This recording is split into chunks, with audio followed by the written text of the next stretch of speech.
Everyone treats Family Guy's country jokes as the same lazy gag recycled 100 times. A quick accent, a 5-second cutaway, gone before it lands. A historian looking at these episodes side by side would notice something the writers never admitted out loud. In this video, we break down every country Family Guy ever roasted. Section 1. North America, Canada, Mexico, Cuba, Haiti. Family Guy has never been shy about turning whole countries into a punchline for a few seconds of screen time. Before getting into the wilder stuff overseas, it makes sense to start close to home, in the same part of the map where Quahog itself sits. North America gives the show its first real test run for how it treats other nations, and 4 countries stand out here for very different reasons. Canada gets dragged into a Christmas special about murdering Santa Claus. Mexico shows up buried inside a song about presents.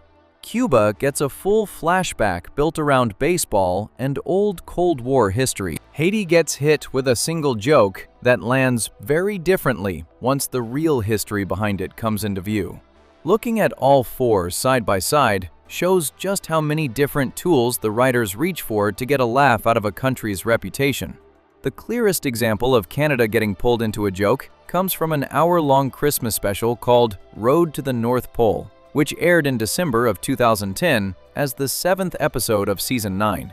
This was only the second time the show had ever done a full-length Christmas special, following an earlier one from Season 3. The whole episode is built around a simple, dark idea. Stewie, the baby of the Griffin family, loves Christmas more than almost anything else in his life. Right behind his teddy bear Rupert, he hears that Santa Claus is going to be at the local mall and begs Brian the dog to take him so he can ask for what he wants in person. When they finally get there, the mall Santa brushes Stewie off completely, barely paying attention to him. Stewie takes this personally. He decides Santa needs to be taught a lesson, and that lesson is going to involve murder. He forces Brian to drive him all the way to the North Pole so he can kill Santa Claus himself. Brian, who does not believe any of this is a good idea, tries to trick Stewie by taking him to a fake Santa's village at a local carnival instead of an actual trip north. Stewie is not fooled for a second. When Brian refuses to keep driving, Stewie gets out and hitches a ride with a truck driver who is heading toward Canada, with Brian chasing after him the whole way. This is the exact point where Canada enters the story, and the show treats it the way it treats a lot of cold, snowy places in these kinds of episodes, as basically a frozen hallway you have to pass through to get somewhere else. It is not the destination. It is the last stop before things get truly strange. While they are making their way north, Stewie accidentally fires a flare gun inside the truck, which causes a serious crash. Stewie and Brian end up stranded on the side of the road with no way to keep moving. A stranger happens to drive by and offers them the use of his snowmobile, since he points out that a regular car is never going to get them where they are trying to go anyway. This stranger is written and voiced as a friendly, low-key, completely unbothered Canadian. Someone who does not think twice about lending his snowmobile to 2 total strangers in the middle of nowhere. It is a short scene, but it sets the tone for how the episode treats Canada as a whole. A quiet, helpful, slightly odd place that exists mostly as background scenery on the way to the real story, which is what waits at the actual North Pole. Stewie and Brian take the snowmobile as far as it will go until they run out of fuel, then take shelter for the night in an old cabin. The next morning, they continue on foot until they finally reach what they think is going to be Santa's workshop. Instead of a cheerful toy factory, they find a massive, polluting industrial complex. Santa himself turns out to be a sickly old man, worn down by decades of running an operation that can never keep up with how much the world wants for Christmas.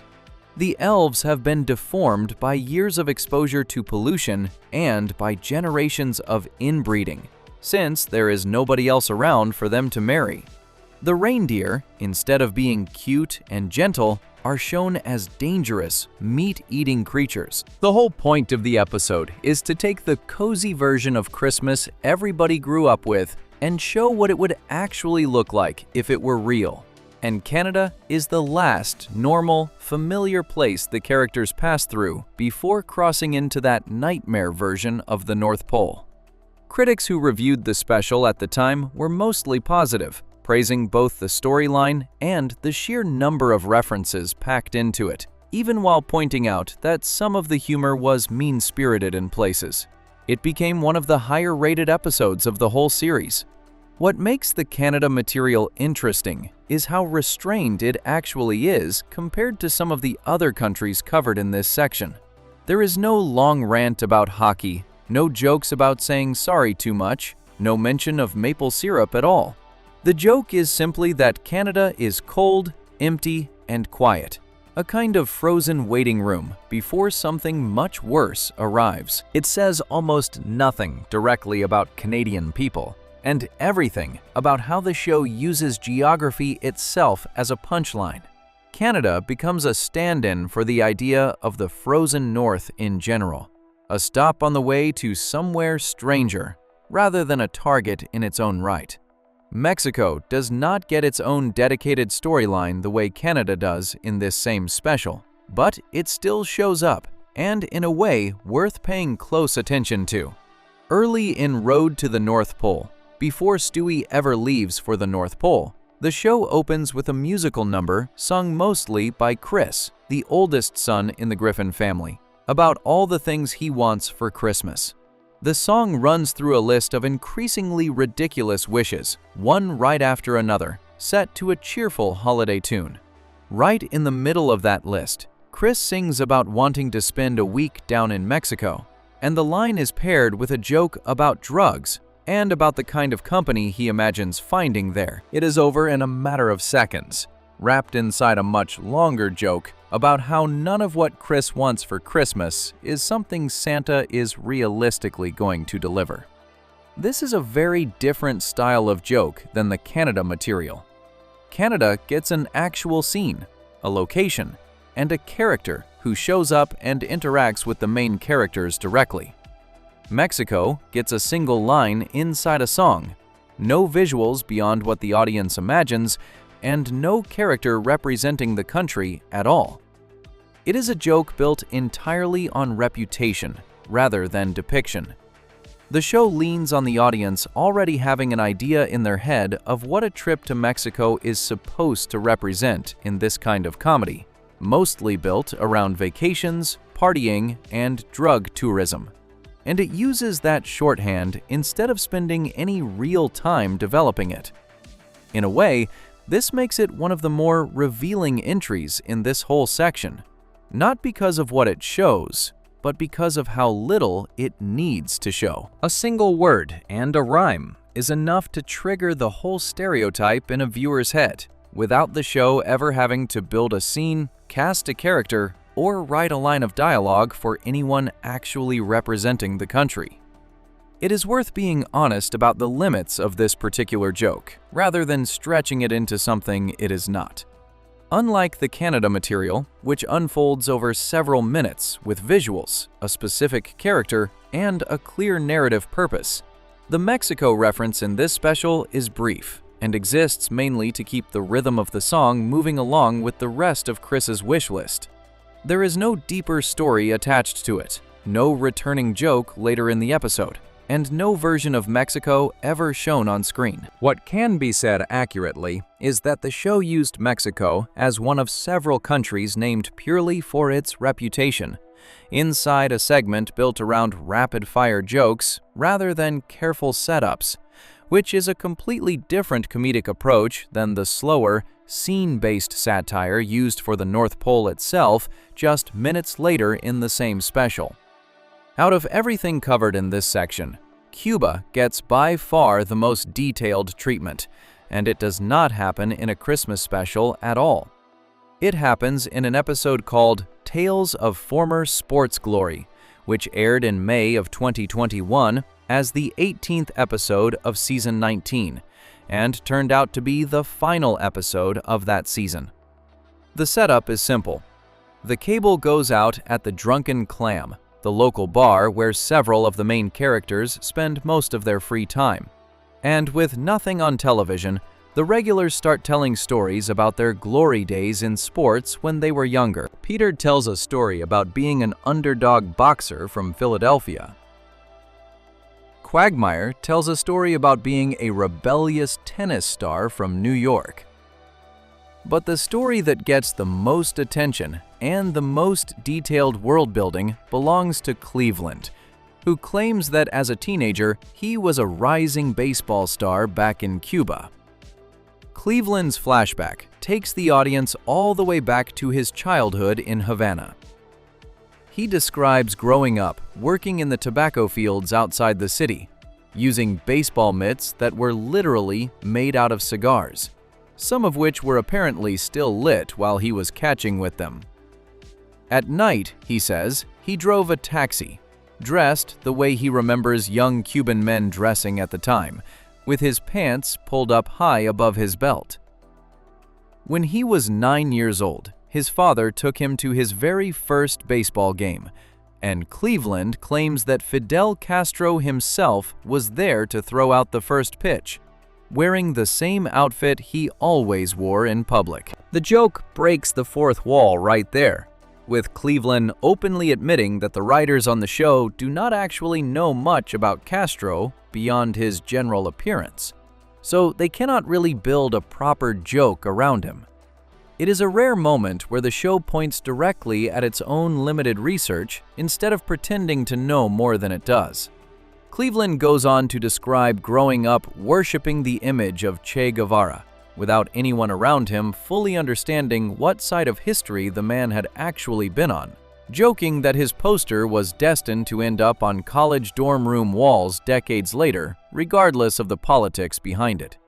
He talks about the strange contradiction of hating America while secretly wanting to go there, an idea the joke leans into by having Cleveland describe an entire childhood spent copying American culture, despite growing up in a country that officially treated America as an enemy. He also brings up the extreme risk involved in trying to leave Cuba for the United States at that time, joking that getting caught defecting could mean prison or worse, which is a joke built on a real and heavy piece of Cuban history, rather than something invented purely for laughs.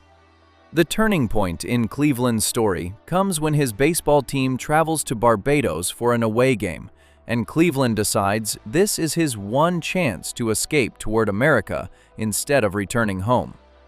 He and a group of others build a makeshift raft and set out to sea, and the scene plays the danger completely straight for a moment, with sharks circling the raft, and the group forced to stay quiet and still to avoid drawing attention to themselves. After a week adrift, Cleveland describes finally seeing the lights of Miami in the distance, a detail that lines up with a real and well-known chapter of Cuban history, where large numbers of people fled the island by sea over the decades, often at serious risk to their lives, hoping to reach Florida.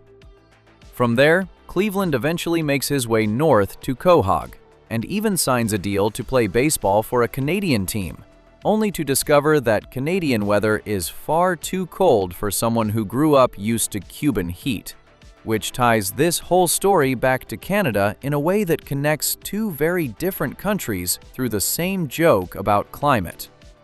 The episode does not shy away from poking fun at its own writing either. At one point, Cleveland openly says that his time in Cuba was pleasant overall, joking about local geography in a way that plays more like a wink at the audience than a serious historical claim. He also mentions never once encountering any secret agents while growing up, despite being told the island was supposedly full of them. Right before the show cuts to a group of people dressed head to toe in stereotypical spy gear standing awkwardly in the background the entire time, suggesting they had been there all along without Cleveland ever noticing. His storyline also borrows visual style from an old American television character known for playing a Cuban nightclub performer decades earlier, and the segment even uses Cuba's actual national anthem as background music during parts of the flashback. Critics who reviewed the episode at the time had mixed reactions, with some calling it one of the stronger segments of that season, and others feeling the season finale as a whole came across as rushed.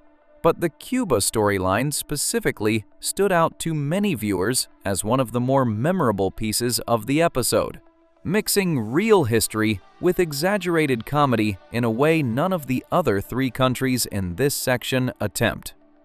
Haiti gets none of that kind of extended treatment. Its appearance comes down to a single moment inside an episode called The Peanut Butter Kid, which aired in January of 2016 as the 11th episode of Season 14. The main story of that episode has nothing to do with any other country at all. Stewie lands a role in a national peanut butter commercial after his parents, Peter and Lois, decide to give him a shot at acting following a chance encounter at a mall. The commercial becomes a surprise hit, and Stewie briefly becomes something of a local celebrity, complete with royalty checks and a fancy dinner to celebrate. As the episode goes on, Brian becomes worried that Peter and Lois are starting to treat Stewie less like their child and more like a source of income, pointing to a long, grim history of child actors whose lives fell apart under similar pressure. Stewie, upset and wanting out of acting entirely, decides the only way to convince his parents to stop is to have a dramatic meltdown, comparing himself to a famous movie monster losing control in front of the cameras. Right in that moment, the show cuts away to a brief gag showing that same giant monster arriving to attack Haiti, the way this creature is traditionally shown attacking a major city in its original movies. Instead of finding a city ready to be smashed apart, the monster arrives to find Haiti already devastated, with nothing left standing for it to destroy. Rather than causing more damage, the creature quietly turns around and slips back into the ocean, visibly unsettled by what it found. The whole gag lasts only a few seconds, with no dialogue attached to it at all, and it never comes up again for the rest of the episode. What makes this particular joke different from almost everything else in this section is timing. The episode aired 6 years after a massive earthquake devastated Haiti in real life, and only months before a major hurricane caused further damage to the country later that same year. Rather than piling on more destruction for a laugh, the joke works by having the monster back away instead, which some viewers and critics at the time read as an unusually restrained way of acknowledging a serious real-world tragedy inside a cutaway gag that could easily have gone for something far more mean-spirited. 4 countries, 4 completely different approaches. Canada gets a slow burn scene with an actual character and a clear narrative role. Mexico gets a single throwaway line buried inside a song. Cuba gets an entire flashback built out of real Cold War history, family memory, and a surprising amount of research for a show usually associated with quick, lazy jokes. Haiti gets one silent, almost sympathetic gag that pulls back right when it seems like it is about to go too far. None of these 4 segments treat their subject the same way twice, which says a lot about how differently a show can handle the same basic idea of making fun of a country, depending on how much material it actually has to work with. Before we move on, if you're enjoying this analysis, please consider subscribing. It helps the channel tremendously. Whatever pattern starts to form after looking at these 4 does not last long. The next stop across the Atlantic brings a completely different kind of history into the picture. One built less around geography and old political conflict, and more around old grudges between neighbors who have been poking fun at each other for centuries, long before any cartoon existed to join in. Section 2. The British Isles, England, Scotland, Ireland. England ends up being the most frequent target on this whole list, mostly because the history between America and England gives Family Guy 2 centuries of ready-made jokes to work with. Scotland barely gets a mention inside the actual show, showing up instead in a separate project built entirely around quick, one-note sketches. Ireland gets folded into a story that is really about the Griffin family looking inward at their own bloodline, rather than making fun of anyone else. 3 countries that sit right next to each other on a map end up getting treated in 3 completely different ways. And looking at how each one plays out shows how much variety the writers can squeeze out of a small stretch of land. The strongest single example of England getting mocked comes from an episode called 1 If by Clam, 2 If by Sea, which aired all the way back in August of 2001 as the 4th episode of Season 3. The setup starts with a hurricane tearing through Quahog and destroying most of the town, though the local bar, called the Drunken Clam, somehow survives the storm. The owner, worn out from dealing with the damage, decides he has had enough and sells the bar before moving away to Florida. An Englishman named Nigel Pinchley buys the building and turns it into a stereotypical British-style pub, complete with the kind of atmosphere and customers that would never have set foot in the old Drunken Clam. Peter and his usual group of friends, who had spent years treating that bar as their second home, suddenly find themselves without a place to drink, and none of them take the change well. Rather than simply finding a new bar, Peter and his friends decide the only fair response is to recreate the Boston Tea Party using beer instead of tea. They sneak onto a British ship and dump barrels overboard, treating the whole thing with the same seriousness as if they were fighting for the country's independence all over again. That night, the new pub burns down under mysterious circumstances, and Peter and his friends are the first suspects, ending up thrown in jail while the investigation plays out. Lois, along with 2 of the other wives, starts digging into what actually happened and discovers that Nigel had taken out a large insurance payout on the pub right before the fire, which makes them suspicious that he burned down his own business on purpose. Lois manages to get Nigel to admit what he did, and by pure chance, an insurance investigator happens to be hiding nearby and overhears the entire confession, which ends up clearing Peter and his friends of any wrongdoing. While all of that plays out, a smaller storyline runs alongside it involving Stewie and Nigel's young daughter Eliza, who speaks with a strong working-class London accent. Stewie takes it upon himself to teach her how to speak in a more proper, refined way instead, treating the whole project the way an instructor might treat training a person for high society. This part of the episode is built as a direct parody of a much older stage play about a professor trying to reshape a poor London flower seller into someone who can pass for upper class, a story that also became the basis for a well-known stage musical. The whole episode leans hard into a version of English identity built entirely around class differences, exaggerated accents, tea-drinking mannerisms, and a stiff, proper way of speaking that gets set against Peter's rowdy, beer-soaked idea of what a bar is supposed to be.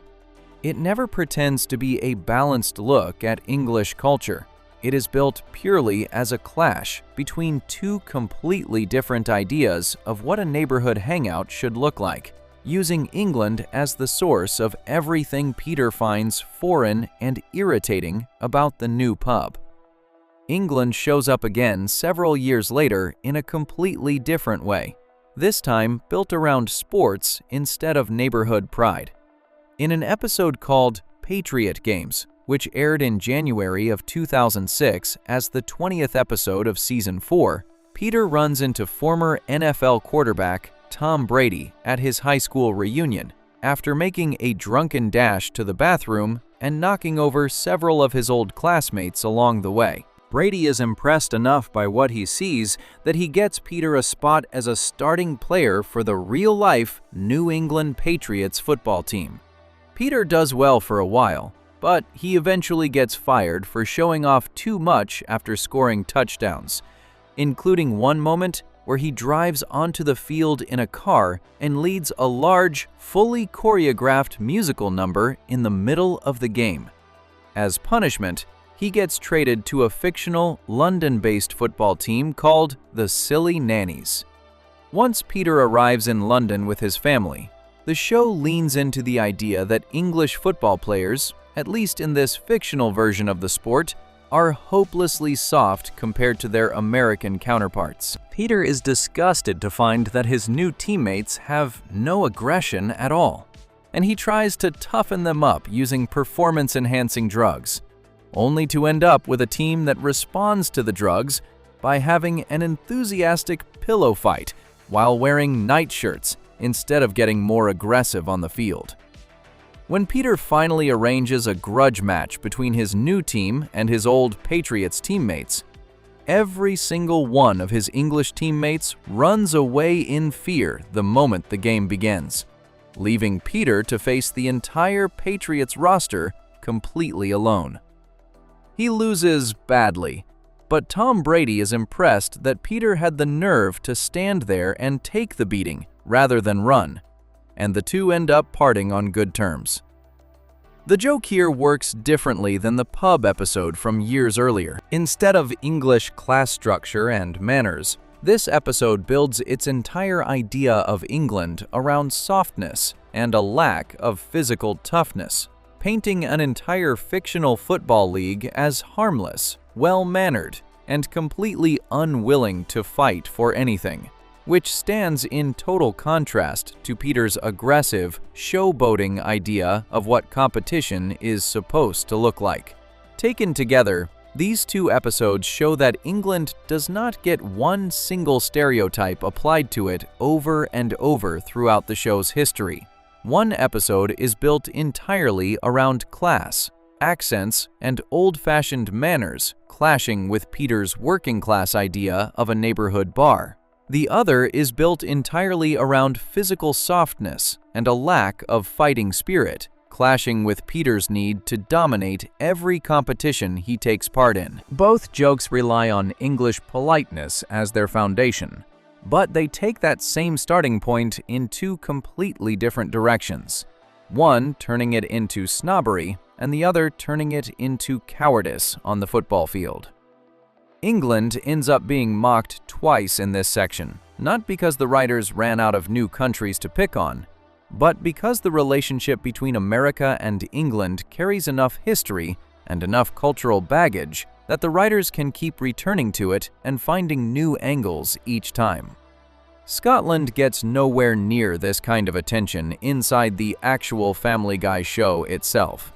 Instead, the clearest example of a Scotland joke comes from a separate project called Seth MacFarlane's Cavalcade of Cartoon Comedy, a web series that ran on YouTube between September of 2008 and June of 2009. This series was created by the same person behind Family Guy, but it exists completely outside of the show, built as a collection of 50 short animated sketches, most running only a minute or two in length, covering jokes and ideas that were considered too strange, too crude, or too disconnected from any plot to work as cutaway gags inside a normal Family Guy episode.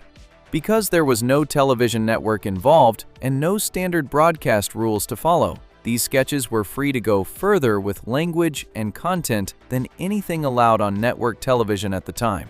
One of these 50 short sketches is built entirely around a single joke about a Scottish man who cannot sit through a movie without shouting at the screen the entire time. The sketch takes an old exaggerated idea about Scottish men being loud, hot-tempered, and impossible to sit next to in public, and stretches that single idea out into an entire short on its own, rather than folding it into a busier episode with several storylines happening at once. This is worth being honest about, rather than dressing up as something bigger than it is. Unlike the two England episodes, which each carry a full plot involving multiple characters and running 15 to 20 minutes of screen time, the Scotland joke exists as a much smaller, standalone piece of comedy, built on nothing more than repeating the same idea of a loud, shouting Scotsman again and again until the short ends. Reviewers who covered this particular web series at the time were mixed on it overall, with some pointing out that jokes built around a single accent or a single national stereotype tended to be the weakest parts of the whole collection, since they rely entirely on the accent itself to carry the humor, rather than building any kind of story around it. What makes this worth including here, rather than skipping over, is what it reveals about how uneven the treatment of different countries can be across the wider McFarlane body of work. England gets 2 fully developed episodes with real plots, side characters, and callbacks to actual historical events like the Boston Tea Party. Scotland gets a single-minute-long sketch built around one repeated joke about volume and temper, released on a completely different platform outside the main show. The difference is not really about which country is considered more or less interesting. It comes down to opportunity. England keeps coming up naturally because of centuries of shared history between America and Britain, giving the writers a deep well of material to pull from. Scotland, without that same shared history driving the jokes forward, gets treated more like a quick accent bit than a subject worth building a full story around. Ireland takes the most unusual path of the 3 countries in this section, because the joke about Ireland is not really about Ireland at all in the end. It shows up in an episode called Peter Griffin, Husband, Father, Brother?, which aired in 2001 as the 14th episode of Season 3. The episode begins with Chris, the oldest son in the Griffin family, starting to talk and dress in a style that Peter does not recognize at all, borrowing slang and mannerisms that Peter assumes must mean something is seriously wrong with his son. Peter is so confused by the change that he initially assumes Chris has been possessed, and tries to perform an exorcism on him at the kitchen table, reading from the Bible and shouting at him to snap out of it, before eventually being told by the rest of the family that Chris is simply going through a normal phase that plenty of kids go through. Family friend Cleveland suggests that instead of panicking, Peter should try helping Chris connect with his own family background instead, and the 2 of them head off to a local museum built around Irish heritage, since the Griffin family name has always been assumed to be Irish. While there, a trip through old genealogy records at the local library turns up something nobody expected. Buried in the Griffin family tree is an ancestor named Nate Griffin, a black man who turns out to have been a slave once owned by the wealthy Pewterschmidt family, the same family that Peter's wife Lois comes from. This discovery flips the entire premise of the episode on its head. What starts as a story about helping Chris connect with an assumed Irish background turns into a story about the Griffin family discovering an entirely different and far more serious piece of their actual history hiding underneath it.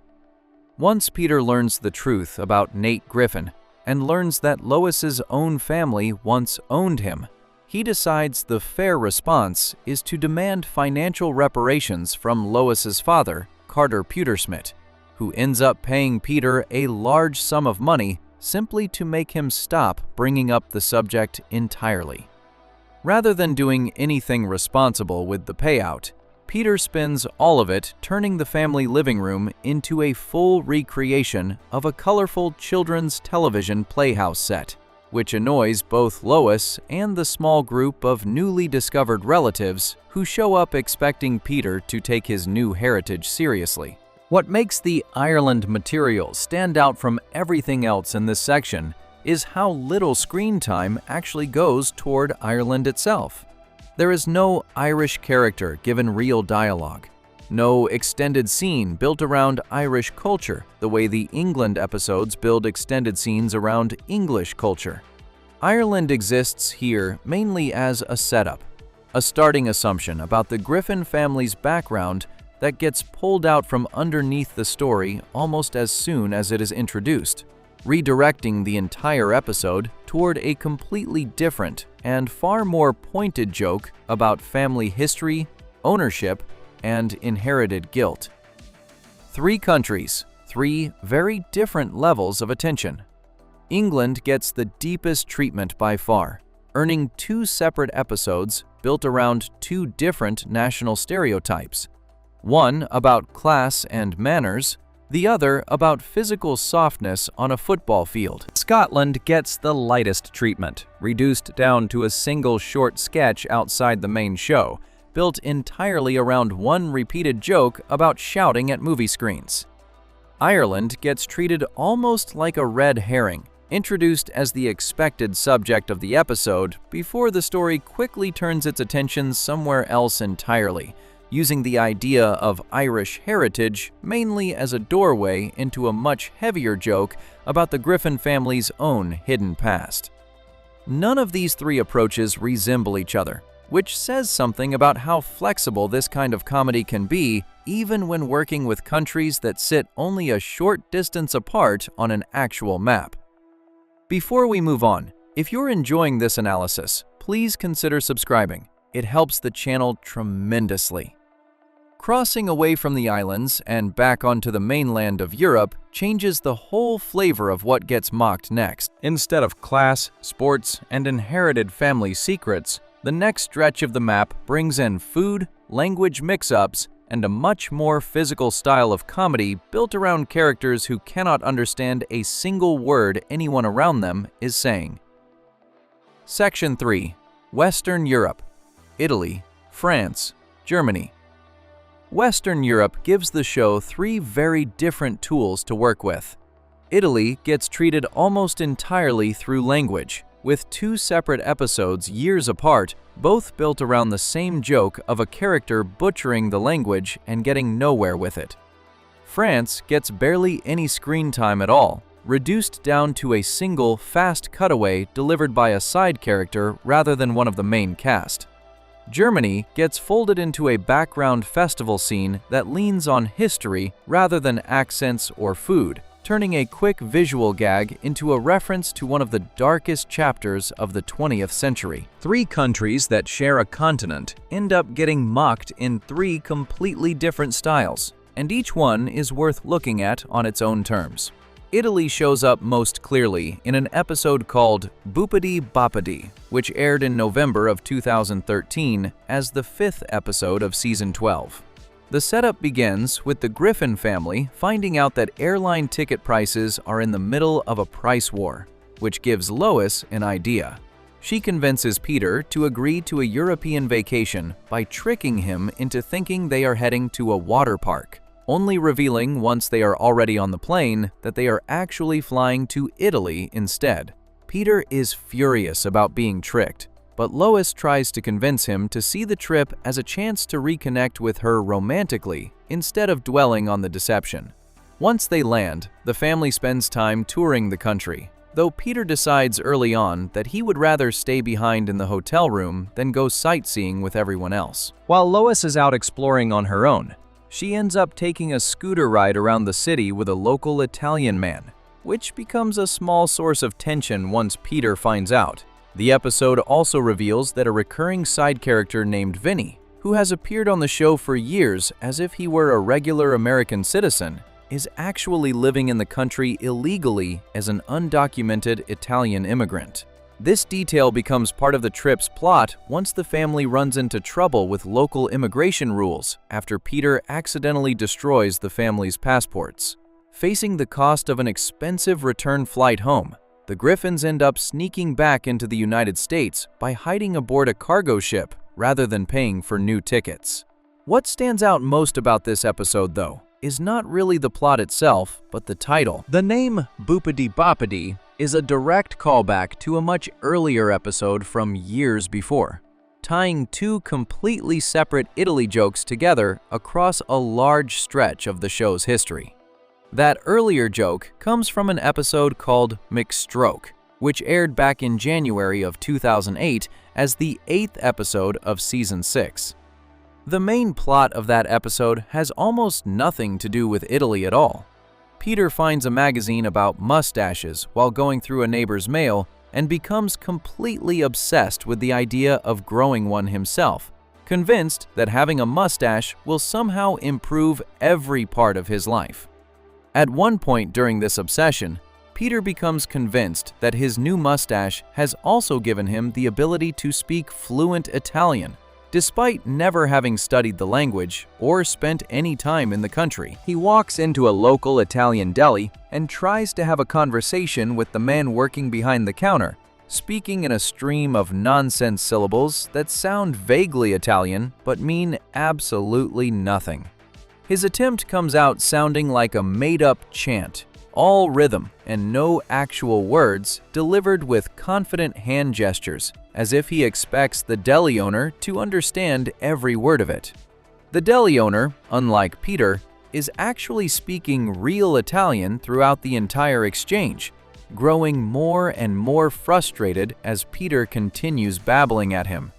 His response, translated into English, amounts to him telling Peter he is out of his mind, demanding that he leave immediately and threatening to hit him and use a piece of meat from behind the counter as a weapon if he does not go. The joke works by putting two very different versions of language nonsense side by side. Peter is speaking complete gibberish that sounds like Italian without containing a single real word, while the deli owner is speaking mostly accurate Italian in response, making the exchange one-sided in a way that makes Peter look foolish rather than making the deli owner the butt of the joke. Years later, the title of the Italy vacation episode brings this exact gibberish phrase back, turning what was originally a single throwaway scene about a mustache-induced delusion into a running joke that the writers clearly remembered and chose to revisit deliberately. Taken together, these two episodes show a very particular way of treating Italy that does not really show up anywhere else in this section. Rather than building jokes around food, family closeness, or hand gestures the way Italian stereotypes are sometimes handled elsewhere, both of these episodes lean almost entirely on language itself as the source of the humor. The first episode gets its laugh from Peter completely failing to speak Italian while being confidently unaware of how ridiculous he sounds. The second episode revisits that same failed language attempt by name, years after the original joke aired, treating it as something memorable enough to build a whole episode title around. Italy ends up being less a target of any single stereotype and more a backdrop for a joke about miscommunication that the show clearly enjoyed enough to bring back a second time. France receives nowhere near this same level of attention. The clearest example of a France joke comes from an episode called Welcome Back, Carter, which aired in October of 2010 as the third episode of Season 9. The main plot follows Peter after he discovers that his wealthy father-in-law, Carter Pewterschmidt, is having an affair with another woman. Rather than staying quiet out of respect for the family, Peter decides to use what he knows to blackmail Carter, taking advantage of his in-laws' fortune for his own benefit. The scheme eventually falls apart when Peter accidentally lets the secret slip in front of Carter's wife, Barbara, who ends up divorcing him once she learns the truth. Guilt-ridden and unsure how to be single again after decades of marriage, Carter turns to Peter for help navigating the modern dating scene, leading to a series of awkward and uncomfortable attempts at flirting and going out with other women. Buried inside this storyline is a very brief cutaway gag involving Carter shouting out toward an unseen audience, addressing the people of France directly. In the joke, Carter complains that a good-looking, gloomy man smoking a cigarette does not count as an actual movie, poking fun at a certain style of slow, artistic French filmmaking that leans heavily on mood and atmosphere rather than plot or action. In the same breath, he also complains about the sound of French emergency sirens, comparing the tone and rhythm of the noise to something completely unrelated and much cruder. The entire joke lasts only a few seconds and never connects to the main plot of the episode in any way. Carter is not a main character in the show, and this line does not lead into any larger scene, conversation, or storyline involving France at all. It exists purely as a quick punchline, delivered once and then dropped completely as the episode moves on to other things. What makes the France material worth examining closely, even though there is so little of it, is exactly how little material there actually is. Italy gets 2 full episodes with real settings, side characters, and a joke that gets revisited across more than 5 years of the show's history. France gets a single line, delivered by a character who is not part of the main Griffin family, aimed at cinema and sirens rather than food, romance, or any of the broader stereotypes people often associate with French culture. It would be misleading to stretch this one line into something bigger than it actually is, or to pretend there is a deeper pattern of France jokes running through the show. The honest picture is that France barely registers as a target in Family Guy compared to almost every other country covered so far in this list, reduced down to one quick complaint about movies and sirens rather than any kind of sustained comedic attention. Germany takes yet another approach, and it happens to come from the very earliest part of the show's entire history. The clearest Germany reference shows up in an episode called I Never Met the Dead Man, which aired in April of 1999 as the second episode ever produced for the series, making it one of the very first pieces of comedy the show ever put on screen. The main plot follows Peter as he tries to teach his daughter Meg how to drive in time for her upcoming road test, though his lessons mostly consist of bad advice about racing other drivers at red lights, rather than anything genuinely useful. While driving Meg home from a failed test attempt, Peter gets distracted watching a television show playing inside a stranger's house and accidentally crashes his car into a satellite dish, which knocks out cable television for the entire town of Quahog.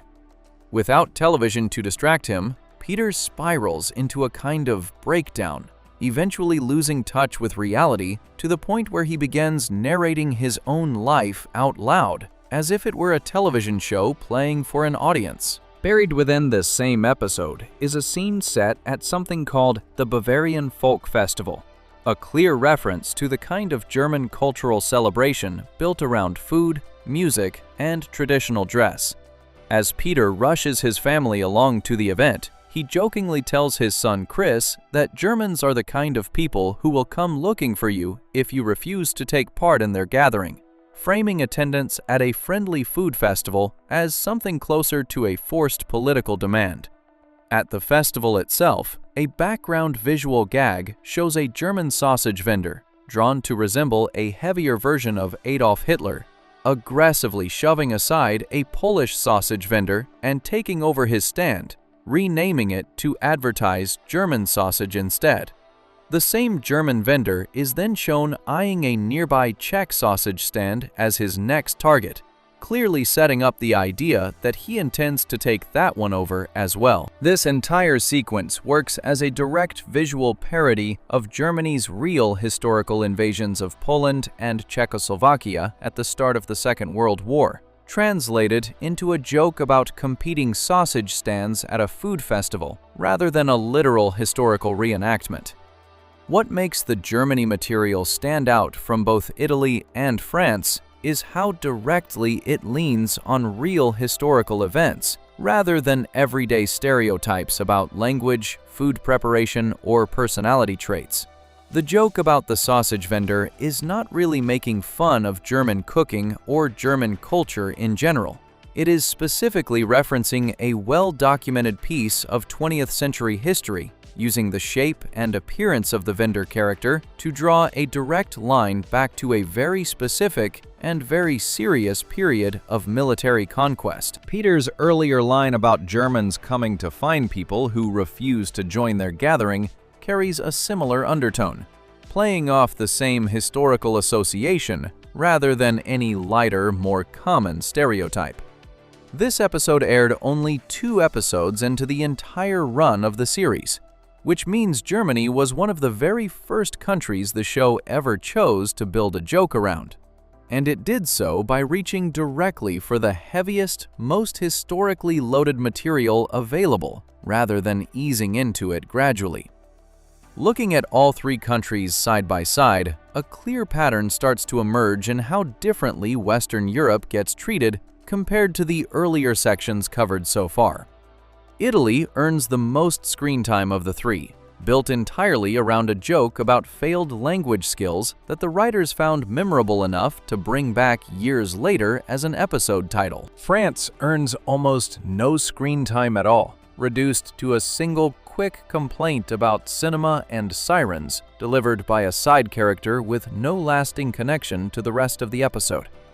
Germany earns a heavier kind of attention than either of the other two, built not around accents or vacations, but around a direct visual reference to real wartime history, delivered through a brief but pointed background gag rather than a full storyline.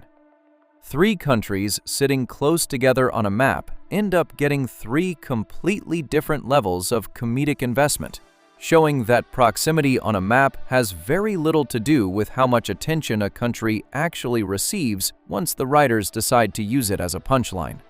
Before we move on, if you're enjoying this analysis, please consider subscribing.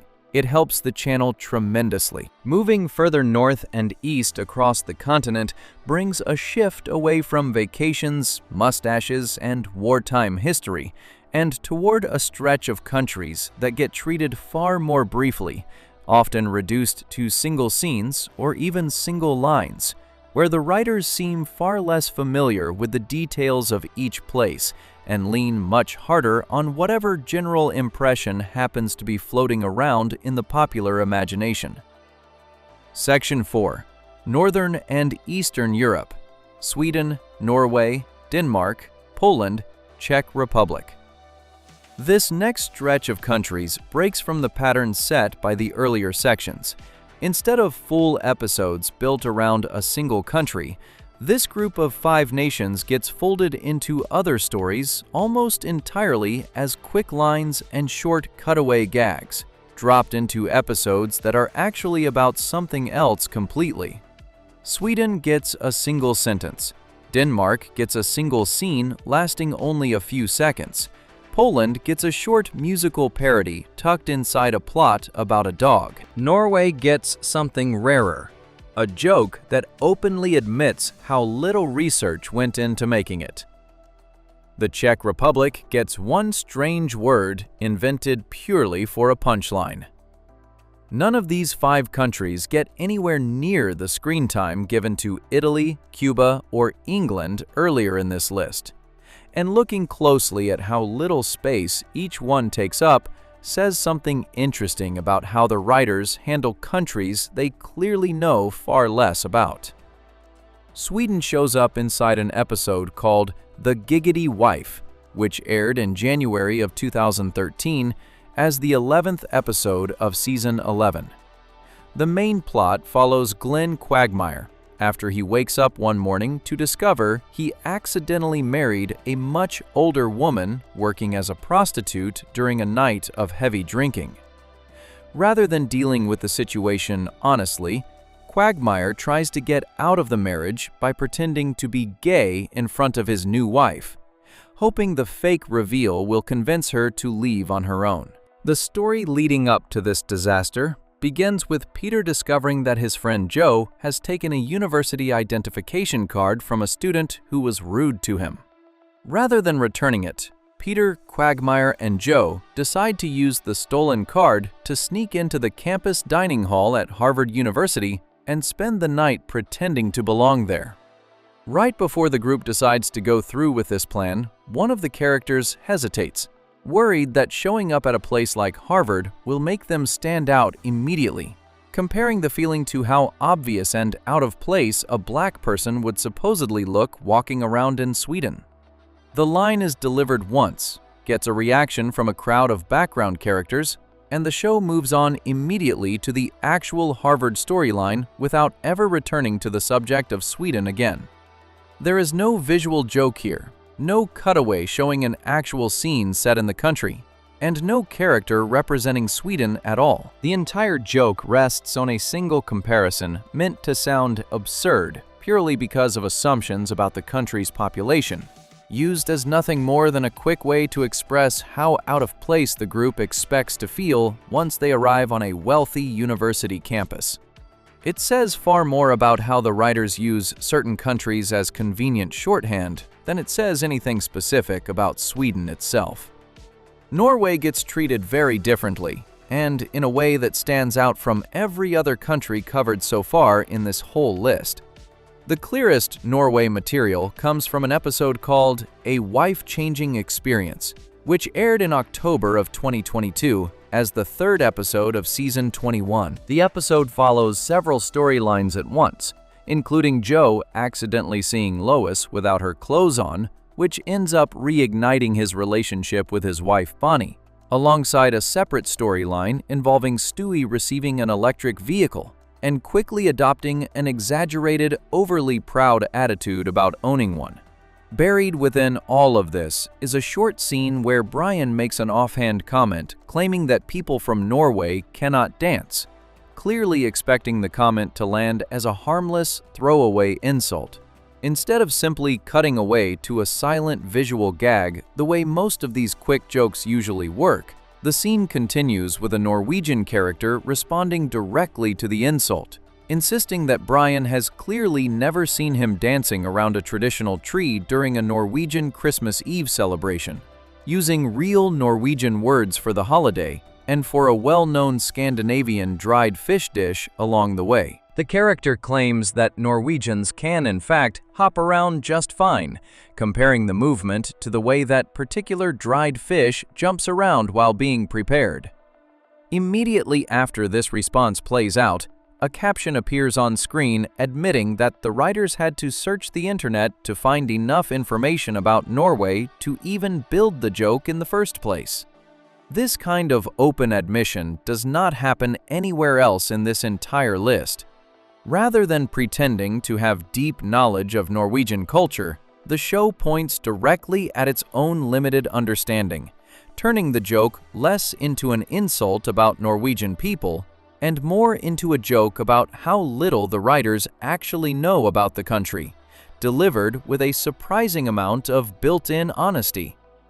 Denmark takes yet another shape entirely, appearing inside an episode called Second-Hand Spoke, which aired in March of 2014 as the 15th episode of Season 12. The main plot of this episode follows Peter after he takes up smoking cigarettes, which eventually draws the attention of an advertising executive, hoping to use Peter as the face of an anti-smoking campaign.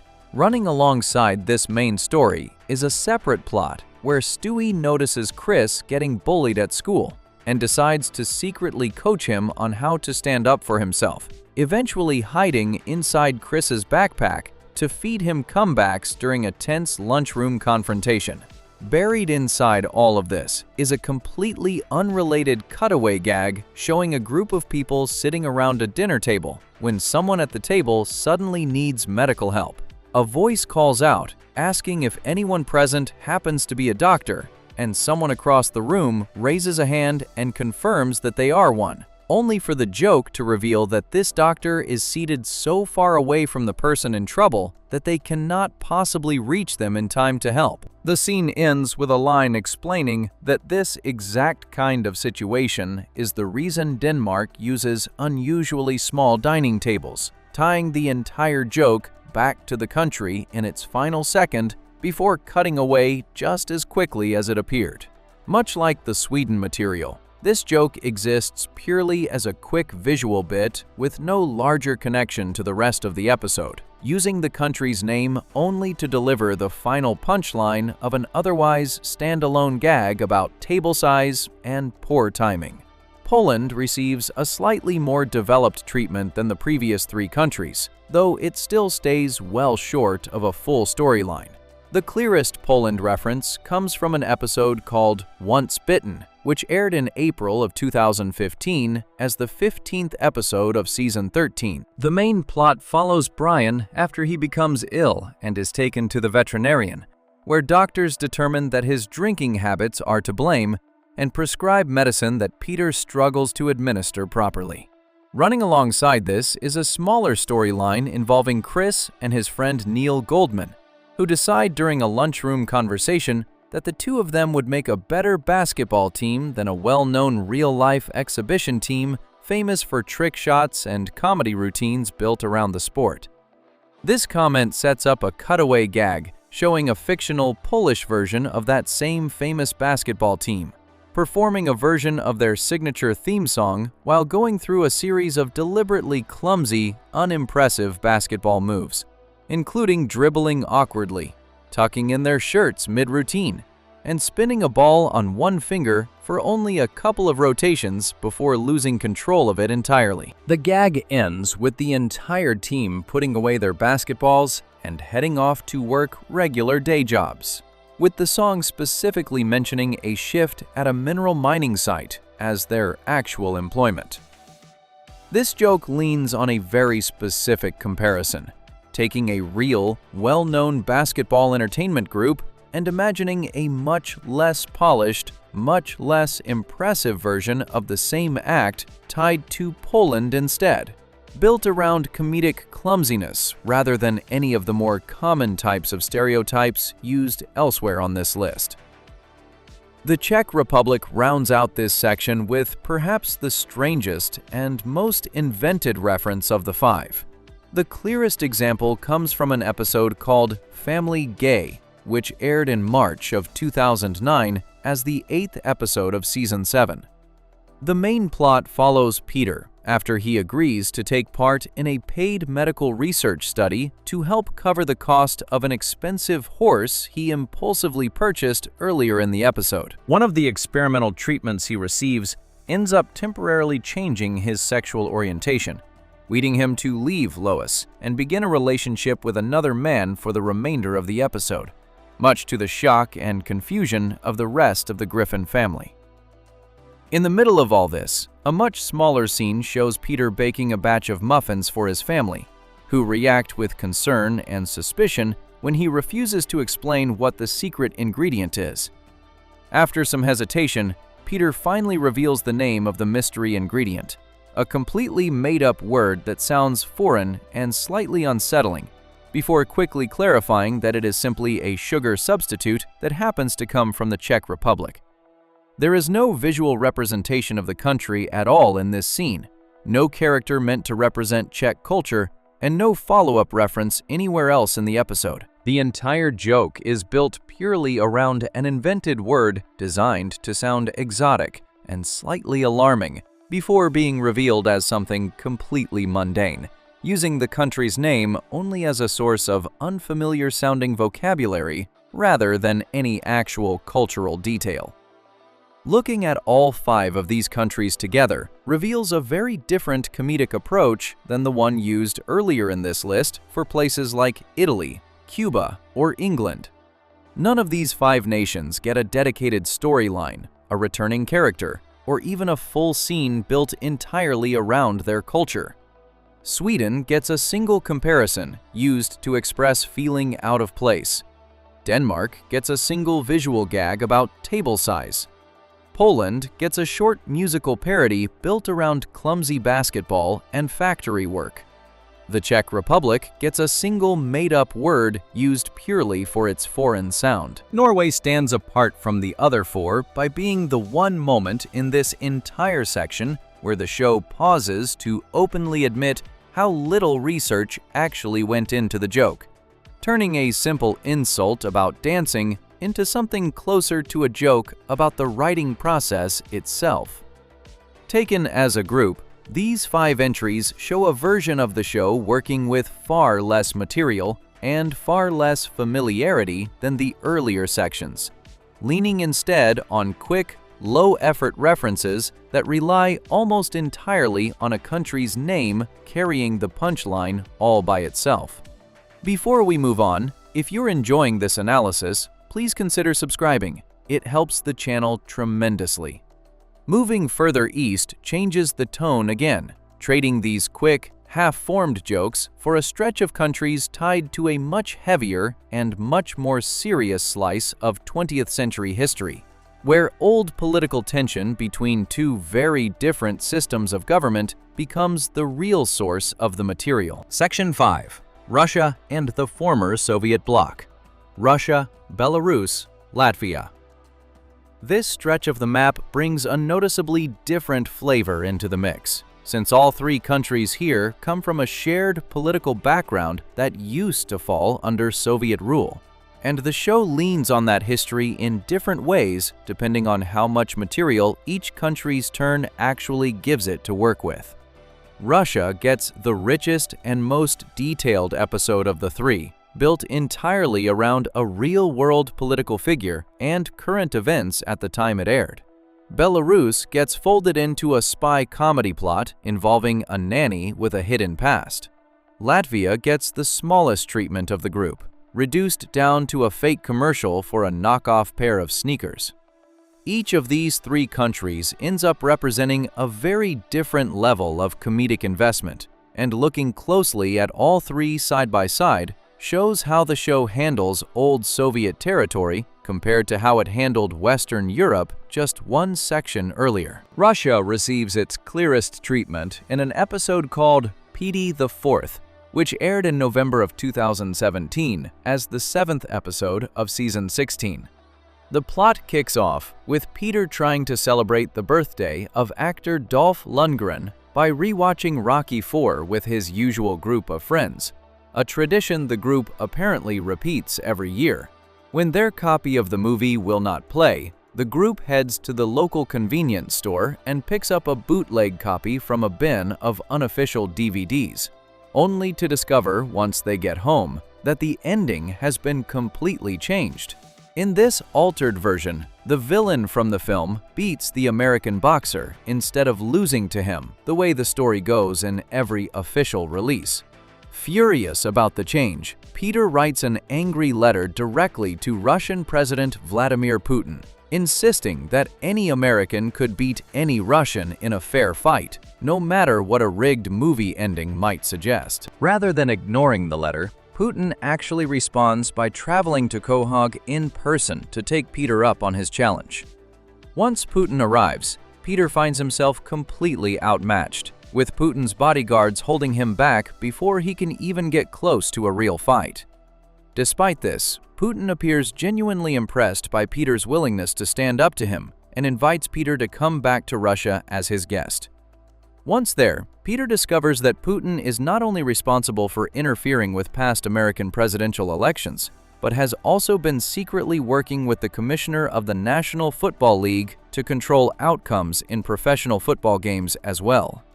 Peter reacts with far more concern about the football conspiracy than the news about the elections, treating the idea of rigged football as the far more serious offense of the two. This eventually leads to a boxing match between Peter and Putin, which ends not with a clear winner, but with the two of them settling their dispute by dancing together instead of finishing the fight through violence. Running alongside all of this is a separate storyline involving Brian, who takes a job answering calls for a suicide prevention hotline while dealing with his own financial troubles, and develops feelings for a co-worker along the way. This second storyline has nothing to do with Russia at all, but it runs in parallel with the Putin material throughout the episode, giving the audience two separate stories to follow at once. Critics who reviewed the episode after it aired had mixed reactions to how heavily it leaned into real-world political jokes about Russian election interference, with some feeling the material was clever and pointed, while others felt the show had leaned on the same political headlines a bit too hard by that point in its run. What makes this episode stand out from almost everything else in this whole list is how directly it engages with a real, still-living political figure and real, well-documented news events from the time it aired, rather than relying on older historical references or general cultural stereotypes the way most of the other countries on this list tend to work. Belarus takes a completely different shape, showing up in an episode called Nanny Goats, which aired in October of 2017 as the third episode of Season 16, only a few weeks before the Russia episode aired later that same season. The plot begins with Peter deciding that the best solution to his lawn mowing problems is to purchase an entire herd of goats to eat the grass instead. A decision that quickly causes serious damage to the house, right as Lois's parents arrive for a visit. Feeling that Lois deserves a break after years of doing most of the work raising the children and running the household, her parents offer to pay for a nanny to take some of the pressure off, which finally gives Peter and Lois an entire week to reconnect with each other away from their usual responsibilities. The nanny they hired turns out to be an older woman named Natalia, originally from Belarus, who proves to be shockingly capable at managing every part of the household almost instantly, handling homework, dinner, and the children's needs without any visible effort.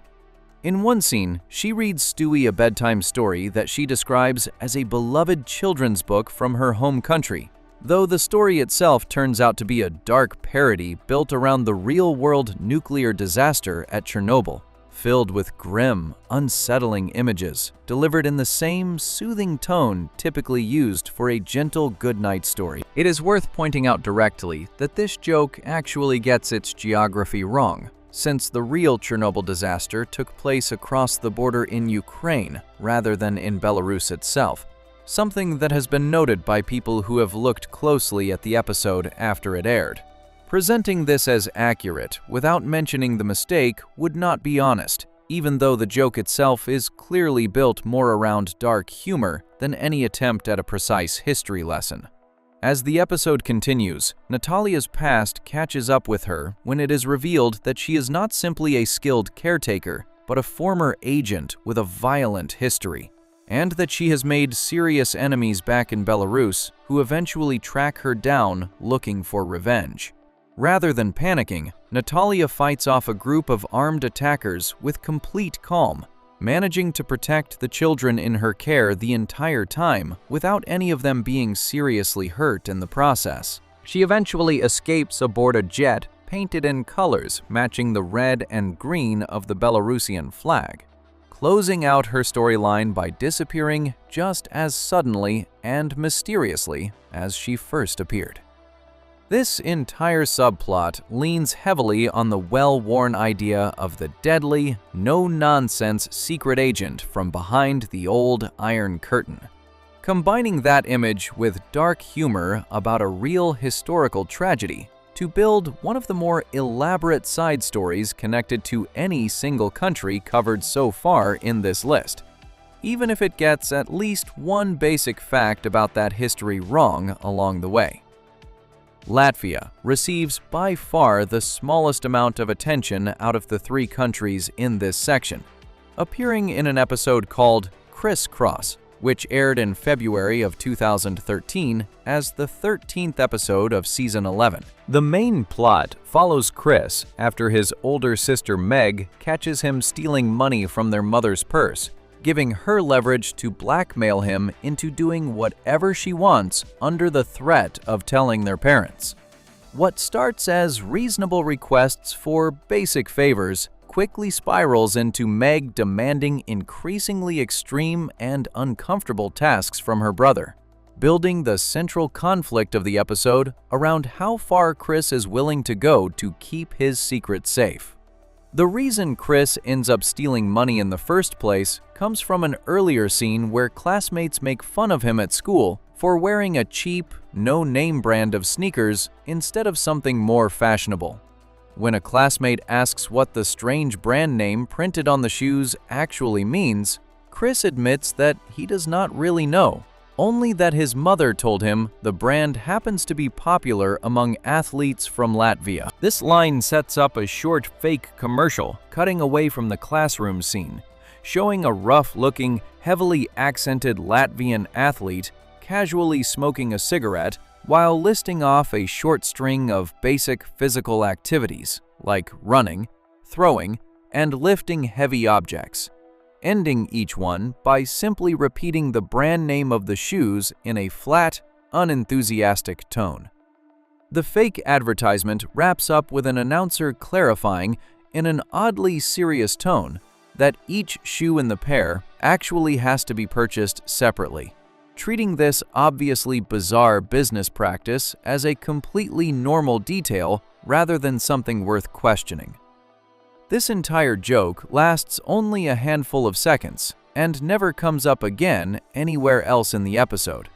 There is no real storyline connected to Latvia, no returning character, and no attempt to build out any larger idea about the country beyond this single fake advertisement. The whole gag rests on portraying Latvia as a source of cheap, poorly made, oddly marketed products, aimed more at making fun of low-budget advertising in general than making any specific point about Latvian culture itself. Compared to the detailed political satire built around Russia or the spy thriller plot built around Belarus, Latvia ends up functioning almost exactly like several of the countries covered in the previous section, reduced down to a quick, self-contained joke that leans entirely on the punchline landing within a few seconds, rather than any sustained attention.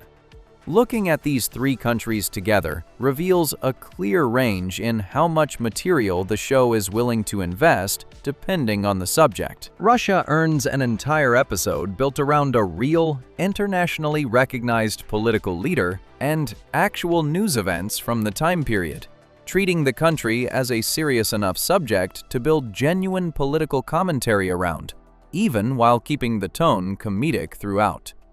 Belarus earns a full subplot involving a hidden identity, a dark historical reference, and an action sequence, even though that historical reference ends up being factually incorrect once it gets checked against the real geography of the actual disaster being referenced.